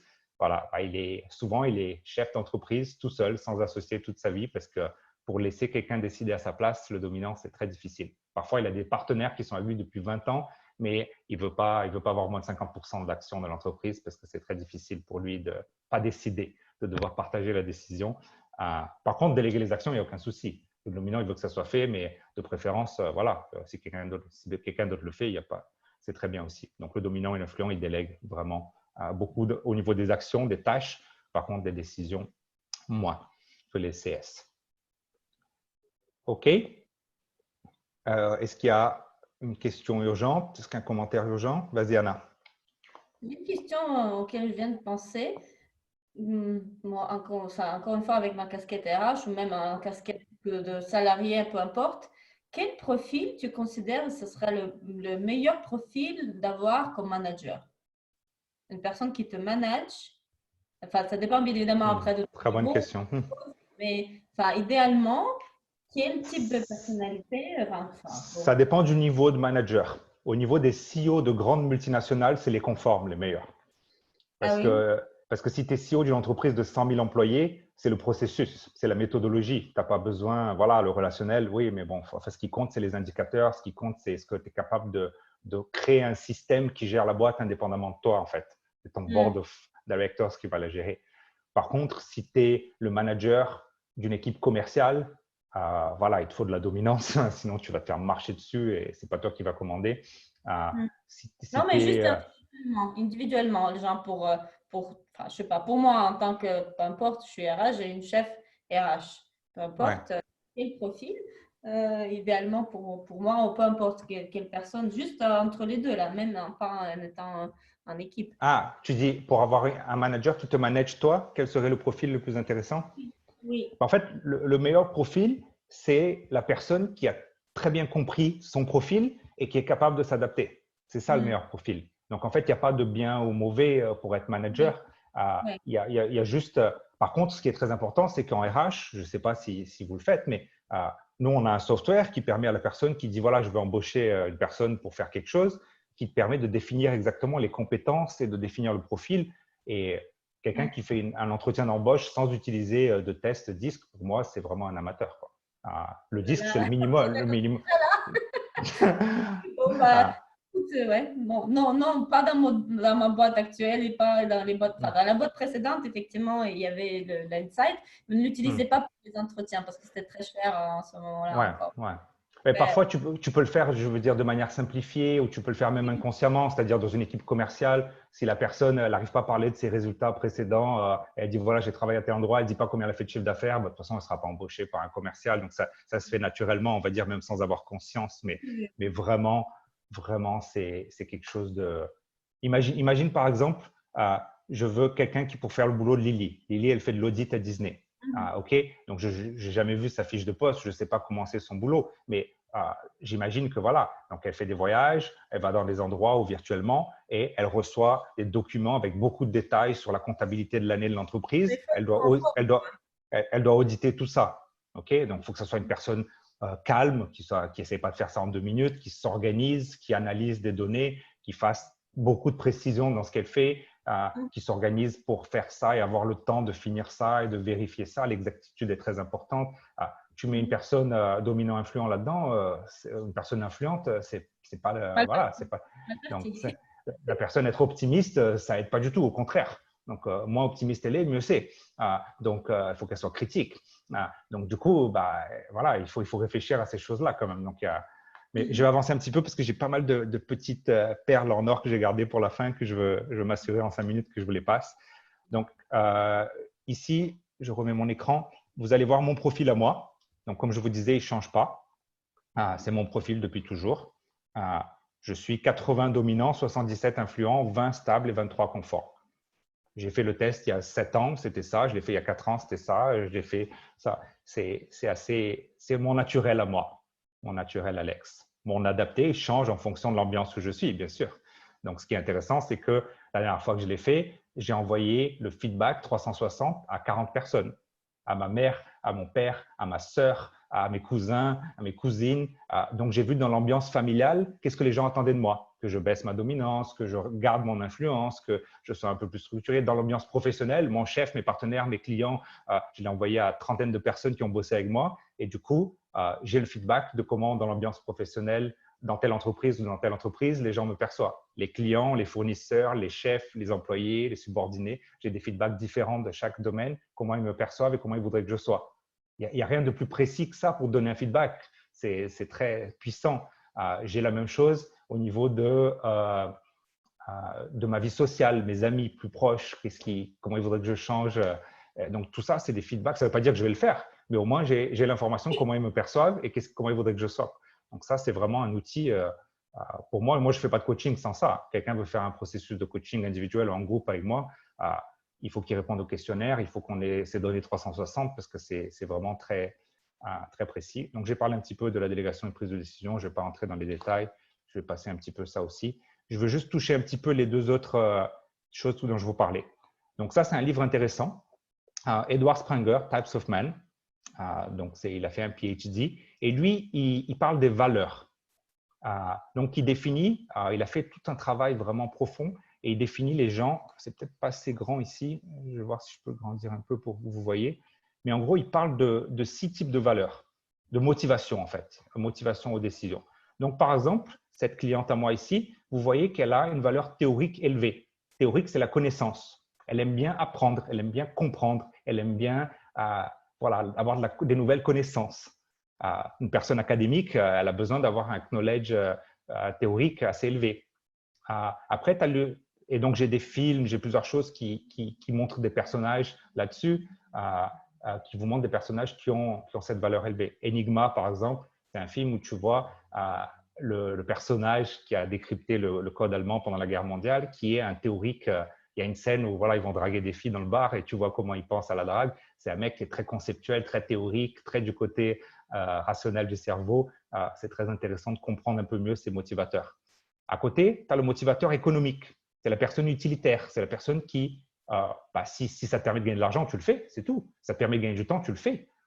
Voilà, c'est logique. Tu n'as pas besoin d'avoir une autre raison que ça. Après, tu as l'esthétique. Donc, pour l'utility, tu as un film que j'aime beaucoup, c'est Up in the Air avec George Clooney. Tu as une scène où tu le vois, lui, qui explique à la fille comment prendre un bagage petit, comment se mettre derrière les Chinois, surtout pas derrière les Arabes, parce que du coup, tu es ralenti à la fouille. Enfin, des trucs vraiment éthiquement pas très corrects, mais qui montrent comment une personne d'utilité voit le monde. Une personne avec un motivateur élevé. Tu as l'harmonie.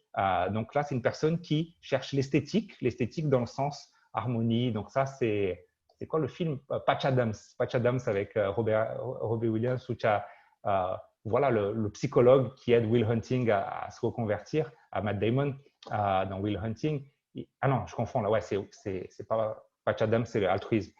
Will Hunting, tu le vois comment il essaie de faire la personne prendre compte du monde autour de lui. Donc, une personne qui a l'harmonie ou l'esthétique élevée, c'est une personne qui aime rester dans la nature, qui aime regarder une cascade, qui aime contempler une belle œuvre d'art pendant un bon temps, regarder le tableau derrière moi et penser qu'est-ce que la personne a signifié là-dessus, qui va avoir les 5 sens assez développés en général. Tu as le motivateur social. Le motivateur social, c'est la personne qui veut de l'altruisme. Elle veut faire une différence dans la vie des gens. Donc là, vous prenez Patch Adams, voilà, donc tu as une personne qui veut devenir médecin pour aider les gens, qui a une motivation là-dessus, qui est un exemple. On a le diplomatique ou le pouvoir. Là, l'exemple, c'est 3. C'est le guerrier qui veut conquérir tout seul, qui veut décider, qui veut vraiment avoir le pouvoir de décision, le pouvoir de mobiliser une armée, le pouvoir de… bien sûr, la définition de pouvoir, c'est quelque chose qui est en redéfinition dans le monde. Il y a plusieurs livres là-dessus très intéressants. Mais c'est la motivation du statut, quoi. La personne, tu lui mets une business card avec marqué Manager of Documents, Global Document Managers. Même s'il fait des photocopies, tu as augmenté 30% sa motivation de rester dans l'entreprise juste parce que je lui ai donné une business card s'il a un motivateur élevé là-dessus. Alors qu'il fait des photocopies, mais voilà, il a une business card qui dit il a un statut, quoi. Et enfin, le dernier, c'est religieux. Mais ce n'est pas religieux par rapport à la religion, c'est religieux par rapport au principe.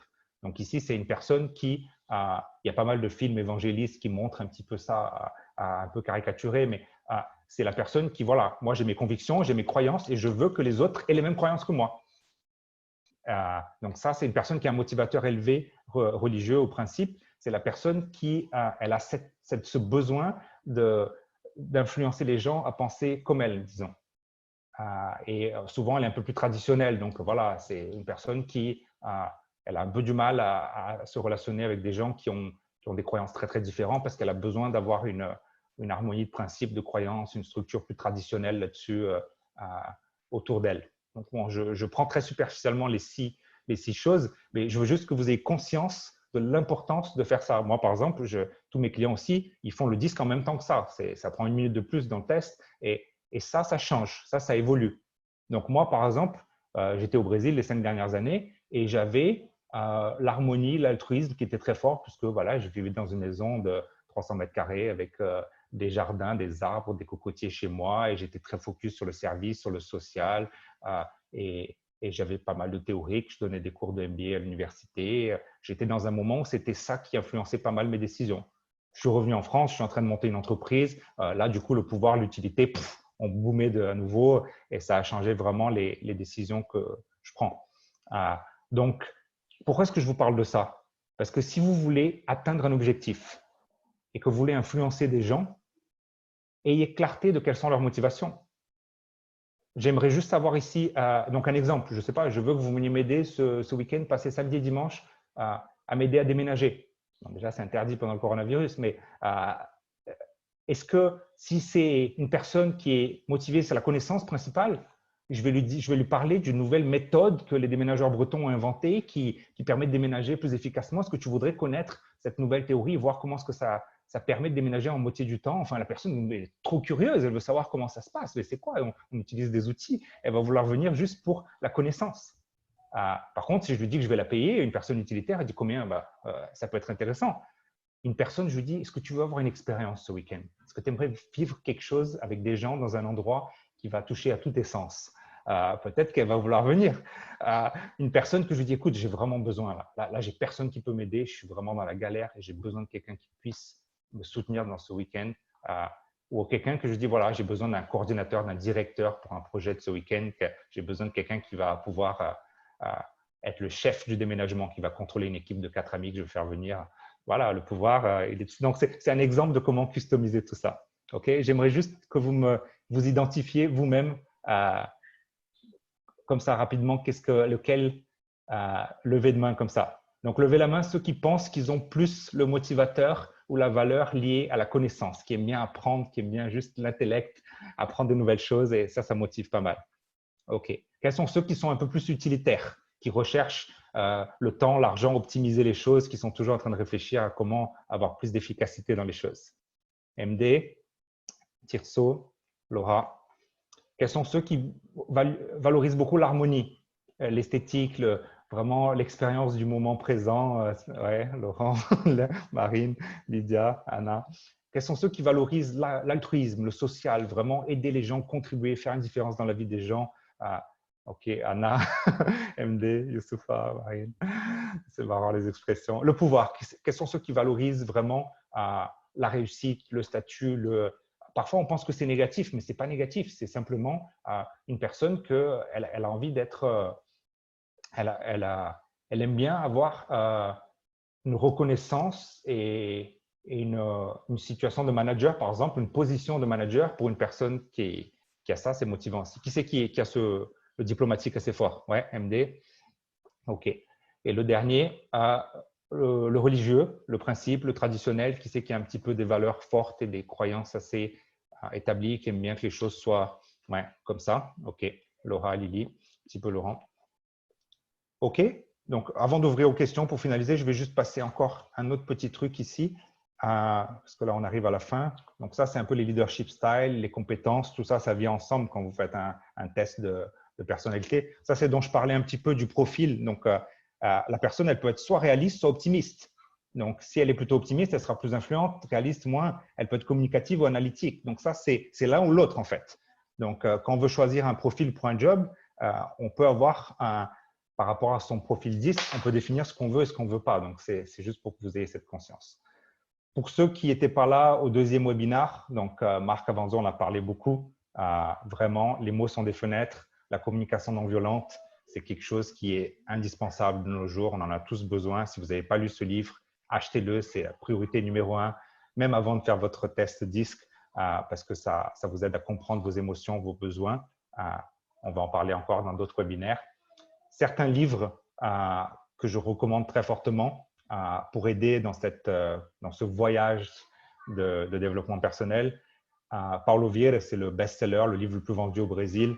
C'est un PhD qui a vraiment révolutionné comment on passe à l'action. Anthony Robbins, depuis 30 ans, vraiment le coach numéro 1, l'éveil de votre puissance intérieure. Il a beaucoup de livres. Il en a un dernier sur l'argent qui est fantastique. Mais bon, tous ces livres sont fantastiques. Daniel Goleman, l'intelligence émotionnelle, c'est un ouvrage qui crée… Martin Seligman aussi, avec la psychologie positive, mais qui crée la nouvelle intelligence aujourd'hui. C'est celle-là, celle qu'on valorise le plus, qui est le plus importante en entreprise ou dans tous les contextes. C'est plus l'intelligence, c'est plus le IQ, c'est le IE. Donc ça, c'est très clair pour tout le monde. Dale Carnegie, 100 ans, et ça continue à faire des formations dans le monde entier. Moi, j'ai fait tous leurs cours physiquement, comment gagner des amis, influencer des gens. Il y a ceux pour éviter le stress aussi. C'est un deuxième livre de Dale Carnegie, fantastique. Viktor Frankl, pour ceux qui ne connaissent pas Viktor Frankl, c'est un must.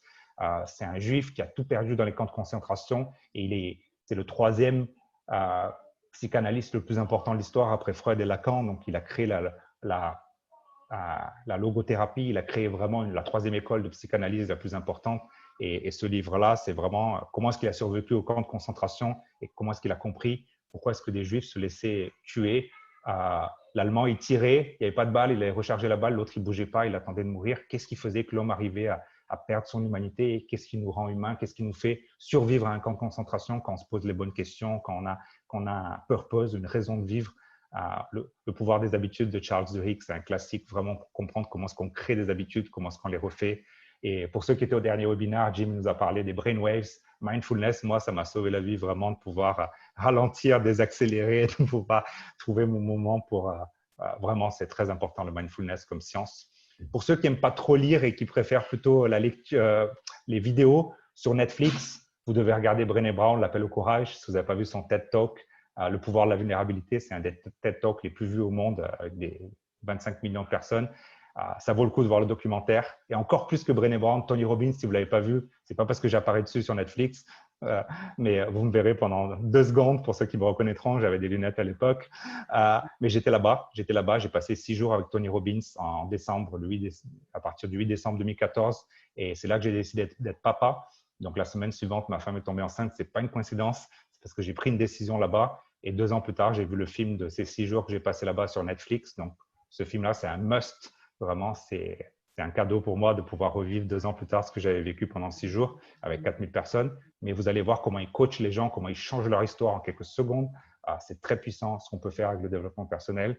Le Secret, c'est un film sur Netflix aussi qu'il faut voir. Je l'ai vu une 30aine de fois. C'est vraiment l'essence du pouvoir de l'attraction. C'est le secret de l'histoire de tous les temps. Si vous ne le connaissez pas, il y a le livre aussi. C'est la base de tout ce qu'on peut réaliser. Jill Boyd Taylor, imaginez la PhD de Harvard, spécialiste de le cerveau qui a eu un AVC et qui raconte son AVC de l'intérieur en étant la personne qui a le plus de connaissances au monde sur le cerveau humain peut-être. Vraiment, c'est incroyable. Tous ses livres aussi, mais commencer par le TED Talk, Stroke of Insight. Et Simon Sinek, vraiment, il a son livre Commencer par Pourquoi, qui est un must vraiment pour définir la vie de tout le monde. Il a son TED Talk, Golden Circles, qui est connu de tous, qui est un des plus vus de tous les temps. C'est certains livres qui sont impossibles de perdre. Donc, bon, voilà, mon temps est fini pour ce webinaire. Mais vraiment, je ne voulais pas finir avant de vous passer un petit peu quelques informations importantes là-dessus. Donc, on a parlé un petit peu de se connaître. On a parlé que la connaissance de soi, elle passe forcément par l'autre. Elle passe par des tests, elle passe par le disque, elle passe par les motivateurs, elle passe par la psyché interne. J'en ai pas beaucoup parlé, mais je prends juste 30 secondes pour en parler. Le MBTI qui a été mentionné, c'est quelque chose de vraiment puissant. Quand tu comprends, si tu es plutôt intro, par exemple, moi j'ai fait mon MBTI et je sais que je suis 80% extraverti.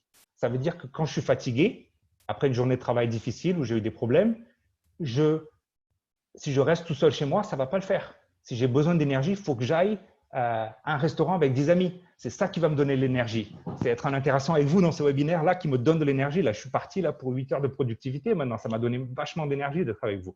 Donc, je connais mon profil. Je sais que Lily, ce n'est pas la même chose, c'est peut-être l'inverse. Du coup, si Lily elle a besoin de se ressourcer, qu'elle a eu des problèmes, voilà, 3 heures toute seule, une musique de fond, un bon livre, c'est ça qui va lui redonner de l'énergie. Au contraire, pour elle, faire un webinaire, ça va lui dépenser pas mal d'énergie. Donc, il ne faut pas qu'elle le fasse tous les jours non plus. Donc, il faut qu'on se connaisse par rapport à ça. Moi, je suis quelqu'un 80% intuitif. Ça veut dire que quand je vais cuisiner, que je ne fais pas souvent, heureusement pour tout le monde dans la maison, mais je suis incapable de suivre une recette. Moi, c'est mon 6e sens qui me guide, ce n'est pas mes 5 sens. Ce n'est pas les facteurs observables des 5 sens qui me font prendre des décisions. Mais je ne suis pas très développé aux sensations. Je fais même des massages souvent pour compenser ça, pour que je me mette en contact avec mon corps et mes muscles. Sinon, je suis vraiment dans le 6e sens, dans l'intuition.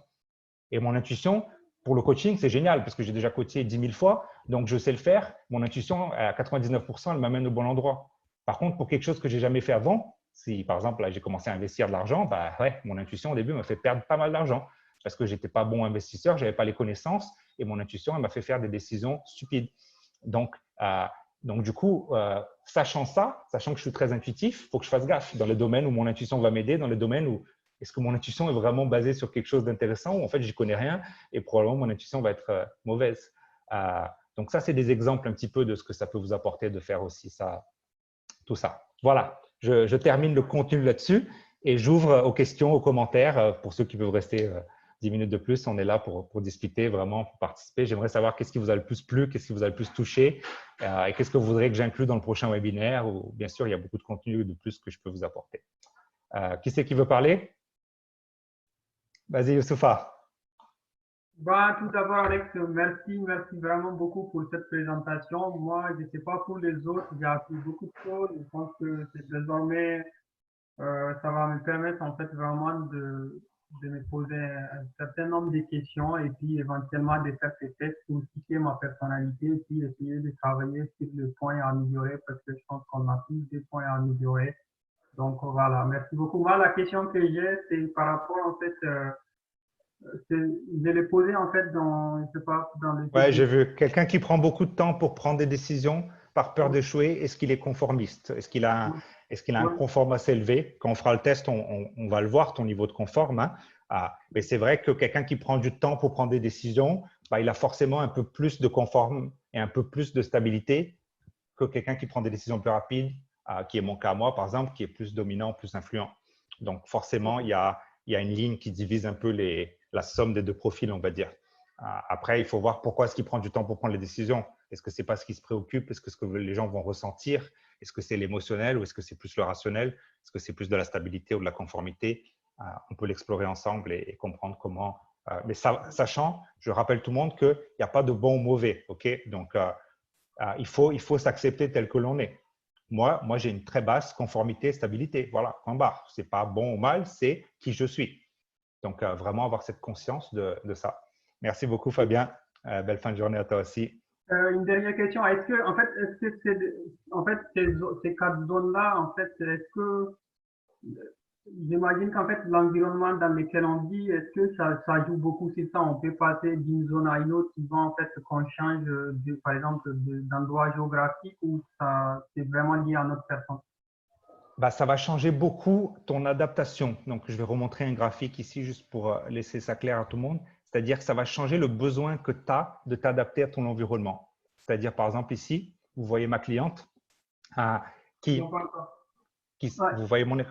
vous voyez son naturel à elle. Son naturel, c'est IS, principalement I. Okay. Donc elle est très people, elle est très influente. Et vous voyez qu'elle garde son influence, mais qu'elle essaye d'augmenter sa dominance et de baisser à fond sa conformité. Donc, elle pense qu'elle a besoin de faire ça. Après, moi, dans le coaching, ce que je fais, c'est de voir, mais pourquoi tu penses que ça? Et on regarde après ce que les gens lui disent. Elle a envoyé à une trentaine de personnes. Les trentaines de personnes lui disent, on ne veut pas que tu augmentes ta dominance. Et on ne veut pas non plus que tu baisses ta conformité. Donc, voilà, en gros, tu es en train de perdre du temps, de l'énergie, tu es en train d'essayer de t'annuler de qui tu es vraiment parce que tu penses que les gens veulent que tu sois plus rapide dans tes décisions, que tu sois plus détaillé que tu sois moins détaillé dans ce que tu fais, moins précise, mais ce n'est pas du tout le cas. Donc, relax, enjoy. You know, c'est un peu le genre de feedback qui peut venir. Après, c'est sûr que si elle change de job, d'entreprise, peut-être qu'elle va penser différemment, tu vois. Donc, Anna, quand elle avait son chef, donc il a rencontré dans lequel elle est dans son bureau, elle pouvait facilement penser, elle n'aurait pas tort de penser qu'elle a besoin d'augmenter sa conformité pour se relationner avec lui. Moi, par exemple, j'ai une personne pour qui je fais un travail actuellement, que je vois toutes les semaines, j'ai une réunion avec lui, qui est extrêmement conforme. Pour moi, ce n'est pas facile cette réunion, mais voilà, c'est 1h30 par semaine, je me prépare et j'arrive à la réunion habillé en conforme avec les couleurs adaptées qui seront plus agréables à cette personne. Je ne bouge pas mes bras, je ne mets pas d'expression sur mon visage trop forte, je ne fais pas les questions personnelles, je vais direct au point. Voilà, je sais m'adapter. Et du coup, cette personne, elle adore les réunions avec moi, elle est contente de travailler avec moi parce qu'elle a l'impression que pour une fois, elle a quelqu'un qui est comme elle, mais qui la complémente dans ce qu'elle ne fait pas bien et lui donne des résultats dans la dominance et l'influence qu'il a plat. Donc, du coup, c'est le pouvoir de savoir s'adapter. Ça gère de l'argent, ça, hein, croyez-moi. D'ailleurs, comme je te disais, en fait, je suis en train de lire les livres d'Anthony Robbins, là, le pouvoir. Ouais, tu m'as dit. En fait, c'est la capacité en fait, à se mettre au niveau émotionnel, au même niveau que l'interlocuteur, s'adapter aux autres. Comprendre son besoin. Et en fait, lui montrer qu'en fait, voilà, on est à son écoute pour l'aider dans ce sens. Je pense que c'est intéressant. C'est la capacité à s'adapter qui définit le succès de chacun. Donc, tu as raison, Youssoufa, c'est ça, vraiment. Qui d'autre qui veut parler? Allez-y, prenez ces quelques dernières minutes. Bon, en fait, moi, je veux bien que tout le monde dise quelque chose. Je vais peut-être faire parler Laura et Lily, parce qu'il faut Laura, tu peux nous dire un peu ce que tu en as pensé, qu'est-ce que ça a valu pour toi? Et voilà, si tu as des questions aussi. Alors, vous m'entendez? Vas-y. Ouais, c'est bon. Ouais. Merci, c'est intéressant.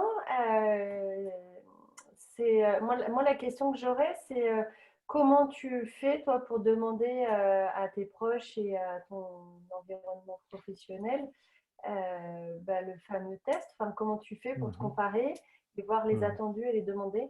Est-ce que c'est pas évident? C'est des feedbacks qui sont pas évidents à demander, je trouve. Ouais. Le premier pas, c'est vraiment, il faut comprendre soi-même, quoi. Donc, c'est-à-dire, il faut faire soi-même le test, avoir un professionnel certifié, analyse de profil comportemental, comme je suis moi, par un organisme de crédibilité qui puisse t'aider à comprendre ton profil et qui regarde les 40 pages avec toi, qui t'aide à comprendre un peu qu'est-ce que ça veut dire en fait ton profil exactement. Parce que quelqu'un qui est dominant mais qui est influent, ce n'est pas du tout pareil que quelqu'un qui est dominant et conforme. Donc, du coup, il faut comprendre les spécificités de la somme des 4 chiffres, on va dire, qui définissent ton profil. Et il faut comprendre ça avec les valeurs, avec le MBTI, il faut regarder tout ensemble, en fait, quoi. Donc, il y a vraiment un travail assez minutieux, assez détaillé à faire pour se comprendre soi-même. À partir de là, on a deux options. Une option, c'est utiliser les outils, par exemple. Donc, moi, j'ai un outil où j'envoie un lien, tu réponds à une série de questions et ça gère ton profil. Et après, là, tu as un lien que tu peux envoyer à qui tu veux. Tu définis juste si c'est ami, travail ou famille. Et à partir de là, tu envoies ce lien à ces gens, ça va gérer un message du genre Laura est dans un processus de se connaître mieux, tu peux le customiser. Elle aimerait bien que vous répondiez à quelques questions pour pouvoir avoir le feedback de comment vous la percevez, pouvoir s'améliorer comme personne, et tout ça et tout. Et du coup, ces personnes-là, elles vont répondre aux questions, comment elles te perçoivent, comment elles voudraient que tu sois. C'est très intuitif, très simple. Elle a juste à bouger des mots sur un questionnaire en fonction de prioriser qu'est-ce qui est plus associé à toi ou pas. Et à partir de là, on compile tous ces résultats de manière anonyme pour que tu ne saches pas ce que quelqu'un a dit et que les gens de ta famille dans l'ensemble ont dit ça, les gens du professionnel ont dit ça. Et du coup, tu as un feedback vraiment puissant et détaillé. Après, il vaut mieux avoir un professionnel certifié qui va aussi analyser ça avec toi pour donner le feedback. Donc ça, c'est ce que je recommande vraiment à tout le monde. Vraiment, ce n'est pas cher du tout et on peut le faire ensemble. Et après, bon, sinon, ceux qui veulent vraiment le faire un peu plus en mode influent, on peut le faire, voilà, tu vas voir quelqu'un et tu lui demandes, bon, est-ce que tu penses que je devrais prendre des décisions plus rapides ou tu lui demandes des feedbacks ouverts, quoi. C'est-à-dire, qu'est-ce que tu penses que tu aimes chez moi, qu'est-ce qui t'embête et du coup, ça se fait naturellement. Moi, par exemple, je suis dominant, c'est fort, ma femme est stable. Le dominant, le stable, c'est des profils opposés qui sont très dangereux ensemble, hein. Ça veut dire que le dominant est stable et si on n'avait pas conscience de ça, moi, j'aurais piétiné ma femme.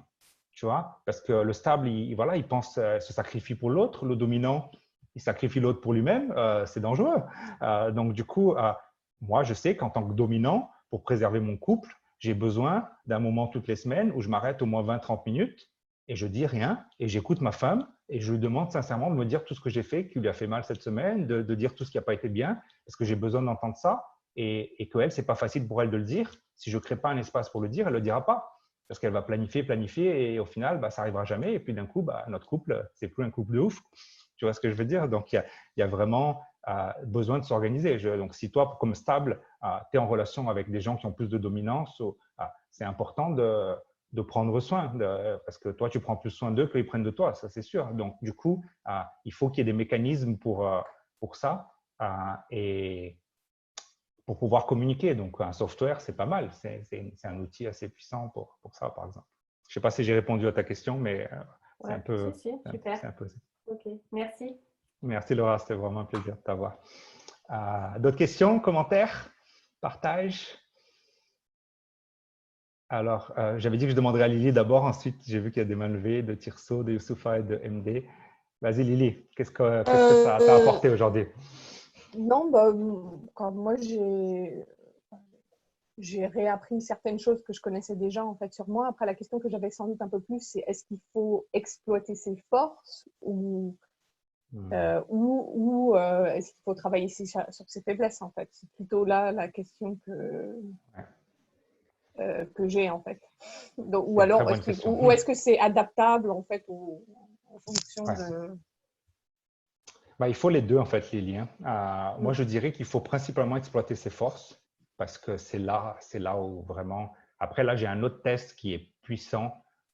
Je me suis certifié à Londres avec une entreprise qui s'appelle CAPP, Center of Applied Positive Psychology. Ils ont un test qui, pour moi, est le meilleur au monde. Vraiment, c'est même mieux que le DISC, en fait. Mais bon, c'est très peu connu, en fait. Ça s'appelle Realize 2. C'est un test. En plus, il y a des cartes. Je joue avec mes enfants avec ces cartes. Elles sont géniales. Tu as 60 cartes colorées. Ils regardent les 60 compétences ou les 60 forces que tu peux avoir. Donc, ils ont vraiment choisi les 60 choses qui représentent le plus le spectre des qualités humaines. Donc, tu as la communication, tu as celles qui sont en communication. Donc, dans la communication, tu auras raconté des histoires, tu auras l'écoute, tu auras le feedback, tu auras parlé en public, tu auras expliqué des choses. Tu vois, il y a des nuances vraiment sur les types de communication. Est-ce que toi, ta force, c'est parler en public ou est-ce que c'est raconter des histoires? Ce n'est pas la même chose. Est-ce que ta force, c'est être le centre de l'attention ou c'est expliquer des choses complexes, simples? Donc, il te définit exactement quelles sont tes forces et principalement, il est en 3D ce test. C'est-à-dire, il t'explique l'énergie que ça te donne. Parce qu'on a des fausses forces. Si tu fais le Strength Finder, qui est le plus classique, il te dit tes forces et tes faiblesses, mais il ne te dit pas le bonheur que tu as en les utilisant ou l'énergie que ça te donne. Donc, une chose, c'est moi, je suis bon, tu peux être très bon, par exemple, avoir une force pour l'écrit. Je communique très bien par l'écrit, je sais rédiger des choses. Mais c'est peut-être parce que quand tu avais 18 ans, tu avais besoin d'être secrétaire pour soutenir ta famille et tu as appris à le faire. Mais ce n'est pas ton essence, ce n'est pas ça qui te fait du bien, ce n'est pas ça qui te donne de l'énergie. Du coup, c'est une fausse force, c'est un comportement acquis. Et du coup, si tu changes ça et que tu utilises autre chose qui te donne de l'énergie, ça change tout. Par exemple, j'ai un client au Brésil qui avait comme des 60 forces, il avait une force qui est l'écoute, qui était celle qui le fatiguait le plus. Il était bon, mais il était très fatigué d'écouter beaucoup. Et il avait raconté des histoires comme la chose qui lui donnait le plus d'énergie, qu'il était très performant et la fréquence d'utilisation était presque nulle. Quand on a compris qu'est-ce qui se passait dans sa vie et qu'il a arrêté d'écouter un petit peu et qu'il a commencé à parler un peu plus et raconter des histoires principalement, son énergie dans son couple, c'était plus la même chose, quoi. Il arrivait chez lui et sa femme commençait à lui parler de ses problèmes de la journée. Il fait, écoute, attends, je te raconte une histoire. Et il racontait une histoire. La connexion avec la femme était énorme. Qui était le besoin de la femme, c'était la connexion, c'était pas juste de parler. Et son énergie à lui montait, et donc avec ses clients. Donc en gros, pour répondre à ta question, Lily, je dirais d'abord, numéro 1, connaître ses forces et savoir vraiment les forces véritables qui te donnent de l'énergie. C'est la principale chose que je dirais en numéro 1. Après, il faut savoir s'adapter aussi. Donc, si toi, tu es une personne qui est, comme moi, dominant-influent et que tu n'es pas capable de mettre de la conformité pour 1 heure par semaine pour une réunion importante avec un client, bah, tu iras nulle part, quoi. Il faut être capable de savoir reconnaître que la personne est conforme, que ses besoins, c'est d'inconforme et savoir s'adapter pour une réunion d'1 heure, devenir conforme. Parce que là, du coup, tu facilites vraiment la vie de ces personnes-là, c'est plus agréable pour eux, c'est plus… donc, il faut savoir… moi, en tant que dominant, j'ai tendance, si je vais donner un ordre à un employé, à lui dire, voilà, tu peux poster ça, merci. Pour quand? Le plus vite possible. Voilà, je suis dominant, c'est comme ça qu'il donne des… maintenant, si la personne qui reçoit, elle est conforme, elle va dire, non, mais attends, mais je veux poster à qui? Est-ce que c'est urgent ou pas? Quel genre de… Est-ce que je paye plus cher ou pas?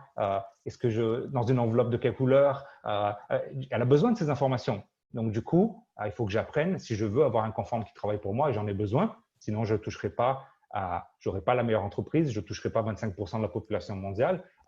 J'ai besoin de m'adapter. Donc, vraiment, il y a les deux, quoi, vraiment. J'ai répondu? Oui, ça va? oui, merci. Ouais, merci. Merci, Lily. Donc, il y avait Anna, Youssoufa, MD. Vas-y, Anna, on t'écoute.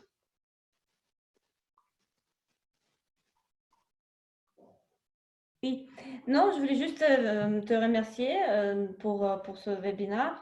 Franchement, bon, très intéressant, même si je connaissais un petit peu déjà, mais ça me parle beaucoup, ça me parle, enfin, même la partie, tu vois, d'utiliser ça même pour mon métier, c'est intéressant pour faire la partie RH, de comment utiliser le disque pour les postes, pour les jobs et tout, mais même dans les relations personnelles. Je trouve que c'est hyper intéressant aussi de comprendre, comme tu as expliqué, avec la relation avec ta femme, comment on peut, en fait, moi, dernièrement, j'ai beaucoup réfléchi à ça, comment je peux améliorer mes relations avec les personnes, surtout les personnes proches, même ma maman, ma soeur, enfin, et ça, c'est effectivement, il y a des outils comme ça qui existent, qu'on peut utiliser, c'est super, quoi. Et puis aussi pour un peu rebondir sur le commentaire d'Aurélie, enfin, comment utiliser ses forces et faiblesses. Pour moi, c'est pas ça la question. C'est vraiment, tu connais ton profil à toi, tu essaies de comprendre les profils des autres et puis tu t'adaptes. Et puis, tu comprends, comme ça, tu peux tenir mieux tes objectifs en connaissant comment t'adapter, quoi. Donc, c'est pas vraiment, pour moi, c'est pas forcément les faiblesses, enfin, c'est pas les faiblesses, c'est juste les areas of improvement. Ça, c'était… Ouais. Moi, j'aime pas ce mot. Je déteste cette question RH. C'est chiant. C'est horrible, quoi. Moi, je ne pose jamais de question. Donc, je pense que c'est vraiment, c'est super d'avoir ce genre de partage d'informations et puis d'apprendre ensemble. Donc, merci beaucoup.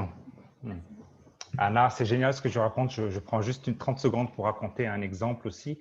Donc, par rapport à moi et ma femme, la vitesse. Okay? Si on est dominant ou influent, on a une vie assez accélérée. On aime bien des choses spontanées, on aime bien des décisions rapides. Si on est plutôt conforme ou plutôt stable, on aime bien les choses planifiées, les choses détaillées, les choses basées. Moi, j'en avais pas conscience avant. Il y a 5 ans, même 6 ans avant que je me marie avec ma femme, On faisait beaucoup de réunions avec ma femme où on invitait des gens chez nous pour des événements spirituels, sociaux, tout ça et tout. Et ma femme, elle chante très bien. Elle est une chanteuse. Elle a 5 chansons qui sortent sur Spotify là, les prochaines semaines et tout. Et elle a une voix, vraiment, quand elle chante des prières ou des choses comme ça, c'est magnifique. Et du coup, moi, dans ces réunions-là, je faisais « Ah, mon amour, tu peux chanter cette chanson-là que j'adore ?» Pour elle, c'était destructif. Je ne me rendais pas compte. Moi, en tant que dominant influent, je me disais « Mais c'est génial d'être mis en valeur devant tout le monde, de faire un truc que tu fais bien et de contribuer à l'ambiance. Ça va lui plaire grave. » Pas du tout. Pas du tout.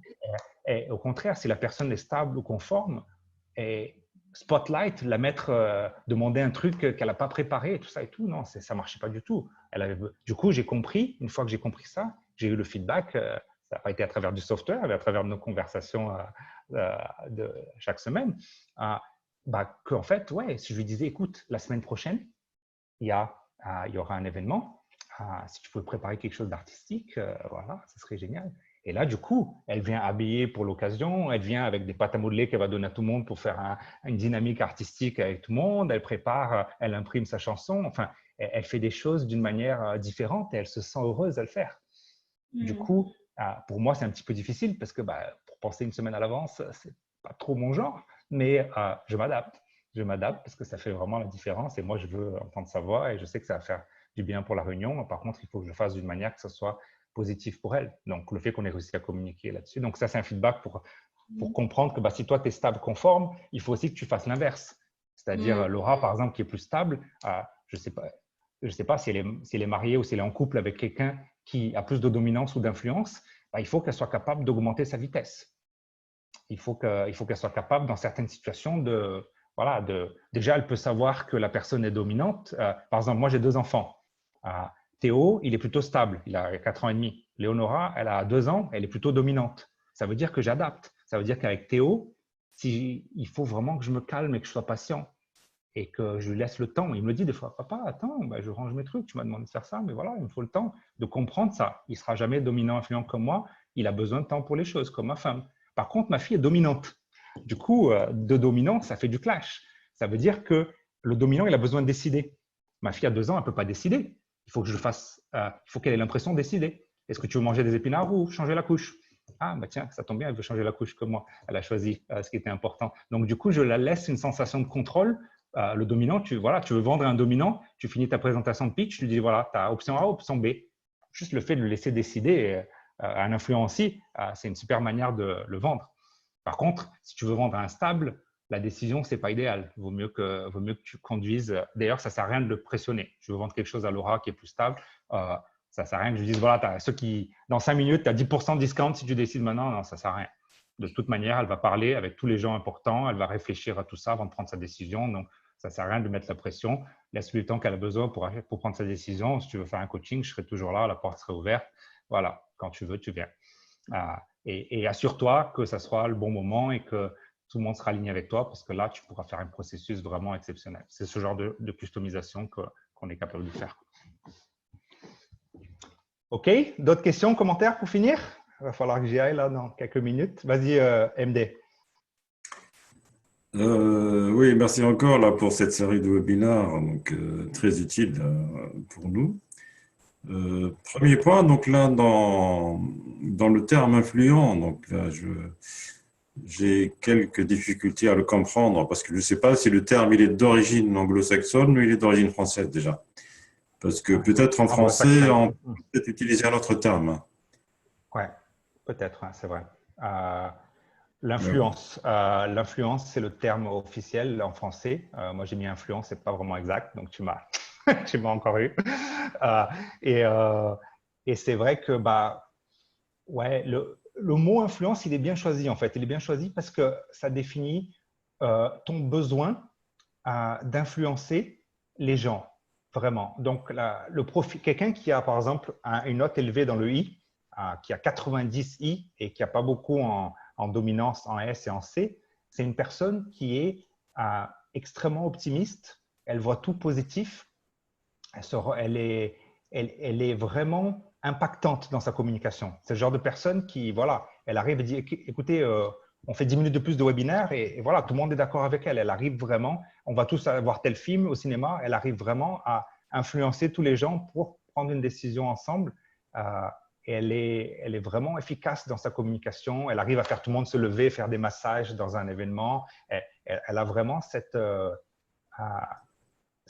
donc, je vais remettre ici juste le slide pour être très précis, pour te répondre sur les… qu'est-ce que l'influence, elle a comme définition. Ici, c'est ça. Donc, voilà, vous voyez le slide. L'influence, c'est le facteur de la communication et de la socialisation. Ouais, en fait, Ouais, on est peut-être un peu plus sur le charisme, non? Oui, oui, ça pourrait très bien être charisme, le mot, c'est vrai. Ça pourrait très bien être un mot utilisé très, très proche du concept. Parce que là, la connotation d'influent et influence en français, c'est plus une connotation d'ordre manipulatoire, en fait. Ah, ok. Bah, malheureusement, l'influent, il a une… voilà, quoi. Si tu as une influence élevée, tu as une tendance à pouvoir être manipulateur. Tu ne le fais pas forcément, mais ça va forcément se passer quelquefois quand même. Parce que bah, la manipulation, ce n'est pas forcément quelque chose de mauvais. Hein. Ça dépend comment c'est fait, dans quel contexte. Moi, je manipule ma fille pour qu'elle soit propre et qu'elle s'alimente bien. Enfin, voilà, je suis influent, donc je suis manipulateur dans ce sens-là. Mais c'est vrai que le charisme, c'est pas mal. C'est un mot peut-être plus adapté. Ouais. Ok. Enfin, tu nous mettras à disposition ces différents documents que tu présentes? Avec plaisir, oui, bien sûr. Ouais, je vais demander à Armand de s'assurer que vous le recevez. Ok, merci. Ouais. Merci à toi, MD. C'est vraiment un plaisir d'avoir tes contributions. Ça m'aide beaucoup, ça me fait grandir et je pense que ça aide tout le monde ici, vraiment. Est-ce qu'on a une dernière contribution de Marine, de Laurent ou de Lily? Vas-y, Marine, tu vas dire quelque chose là, je pense. Je sens que tu as besoin de dire quelque chose. On t'écoute. Merci beaucoup. Du coup, moi, ça m'a… je connaissais déjà mon profil et tout, donc voilà, que j'ai fait il n'y a pas longtemps. Donc, ça m'a éclairé un peu plus sur certains aspects. Hein. J'ai continué à prendre des notes alors que j'ai 40 sur ma personnalité. Mais voilà, c'est intéressant de voir les différents profils. Et oui, je pense que la chose la plus intéressante et la plus importante à retenir, c'est ce que tu as dit, donc de s'adapter aux autres. Donc, je pense que c'est très important dans tous les domaines de la vie, voilà, et c'est quelque chose que je vais essayer de faire. C'est important de bien connaître son profil pour voilà, les forces et voilà, les différentes caractéristiques de son profil pour pouvoir justement essayer de diminuer ou de prendre d'utiliser ça comme des forces ou d'essayer de les cacher. Voilà, ou de développer d'autres atouts. Voilà. Donc, par exemple, pour Marine qui va devenir naturopathe, qui va faire une formation et qui va probablement avoir son cabinet, si elle ne connaît pas ça, c'est sûr que des clients conformes n'iront jamais la voir. Des clients stables non plus, parce qu'elle est dominante, influente, elle ne va pas attirer ces gens-là naturellement. Donc, pour qu'elle puisse attirer ces gens-là comme clients, c'est-à-dire 50% de la population mondiale, elle a besoin de monter une équipe, probablement d'embaucher quelqu'un avec elle ou d'avoir un partenaire avec quelqu'un qui a un confort moins stable, plus naturel. C'est pour ça qu'on ne va jamais loin tout seul. Hein. Quand on monte une entreprise, c'est l'équipe qui fait la différence. Et elle a aussi besoin d'elle savoir s'adapter à quelqu'un qui est conforme, qui va avoir besoin de dizaines d'informations sur elle, sur la méthodologie, avant de pouvoir prendre une première session avec elle pour pouvoir… et nous, moi et Marine, comme dominant influent, naturellement, on n'y pense pas. On n'a pas ce besoin. Donc, on est aveugle à ça jusqu'à ce qu'on s'éduque en lisant des livres, en recherchant, tout ça et tout. Donc, c'est super. Merci, Marine. Et merci à tous pour la présence. Est-ce qu'il y a… Laurent, tu voulais dire quelque chose pour finaliser? Oui, je voulais essayer de passer un petit test. Je me demandais si tu avais un site pour le faire. Ouais, en fait, je préfère pas vraiment recommander de site directement, quoi. Parce que moi, j'ai ma méthodologie à moi. Donc, si jamais vous voulez le faire avec moi, vraiment pour un prix très, très bas, j'arrive à vous le faire. Après, sinon, vous pouvez chercher online. Et ce que je peux vous dire, c'est que voilà, il n'y a pas de… Comment on appelle ça, Lily, déjà? C'est quoi le mot quand… trademark, quoi. Il y a pas de, c'est pas comme d'autres tests comme le Belbin où tu dois payer pour avoir le droit de l'utiliser à quelqu'un. Le disque, il est en open. N'importe qui peut utiliser la connaissance. C'est du open source, on va dire, en langage codeur. Après, bon, bah, il n'y a rien de proche à ce que j'offre moi. Vraiment, les tests qui sont en ligne, il n'y en a aucun qui vous donne le niveau d'assertivité que j'ai moi, le 360, les motivateurs, la psyché interne. Donc, je préfère rien recommander directement, en fait. Mais si vous avez un intérêt, envoyez-moi un message, un email que vraiment, on va trouver, même s'il n'y a pas, on va trouver un moyen de que tu le fasses avec mon software. T'inquiète pas, Laurent. OK, bah, merci à tous. Une très bonne journée à vous. Et on se retrouve jeudi. Merci à tous. Merci à toi, oui. Jeudi à 16 h pour un webinaire exceptionnel qui va être sur le conjugal avec une personne qui fait vraiment la différence dans la vie de centaines de couples.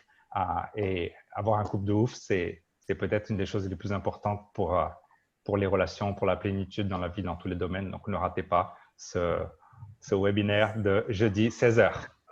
Au revoir tout le monde. Merci beaucoup. Salut. Bonne journée. Ciao, ciao. Ciao, merci.